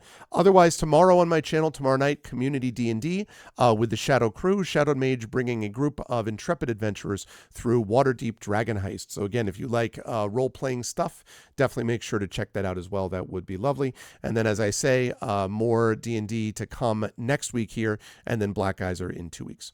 So that's what we've got going on. But otherwise, I would encourage all of you to come back here in a couple of hours when Kilgore Trout is here for some Deus Ex Human Revolution. Until then, if you liked what you saw and heard today, I hope you will follow us here on GOGCOM's Twitch channel. I hope you will subscribe to us here on GOGCOM's Twitch channel, where you can get those custom sub badges and emotes to use here, there, and everywhere across Twitch.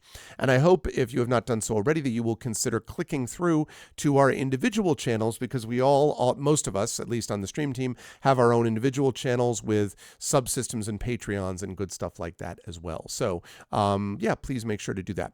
But that's going to be it for me. I will see you back here. Again, hopefully you'll be around for Kilgore. I'll see you on my channel tomorrow night for the Community D&D. Otherwise, I will see you back here next Tuesday for D&D with GOG Ghosts of Saltmarsh. And again, mark your calendars. A week from this Friday on my channel is a weekend-long event of ArvCon 2024 to raise money for Damon Runyon, giveaways, tabletop role-playing game, music, interviews, all kinds of good stuff. You'll definitely want to be here for that.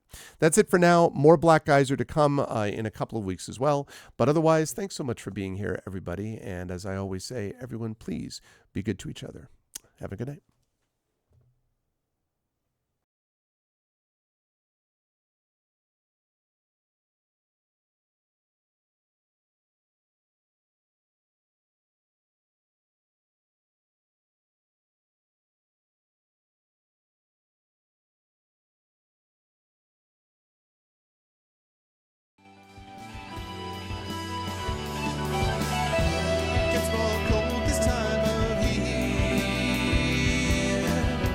sun is hidden far from here.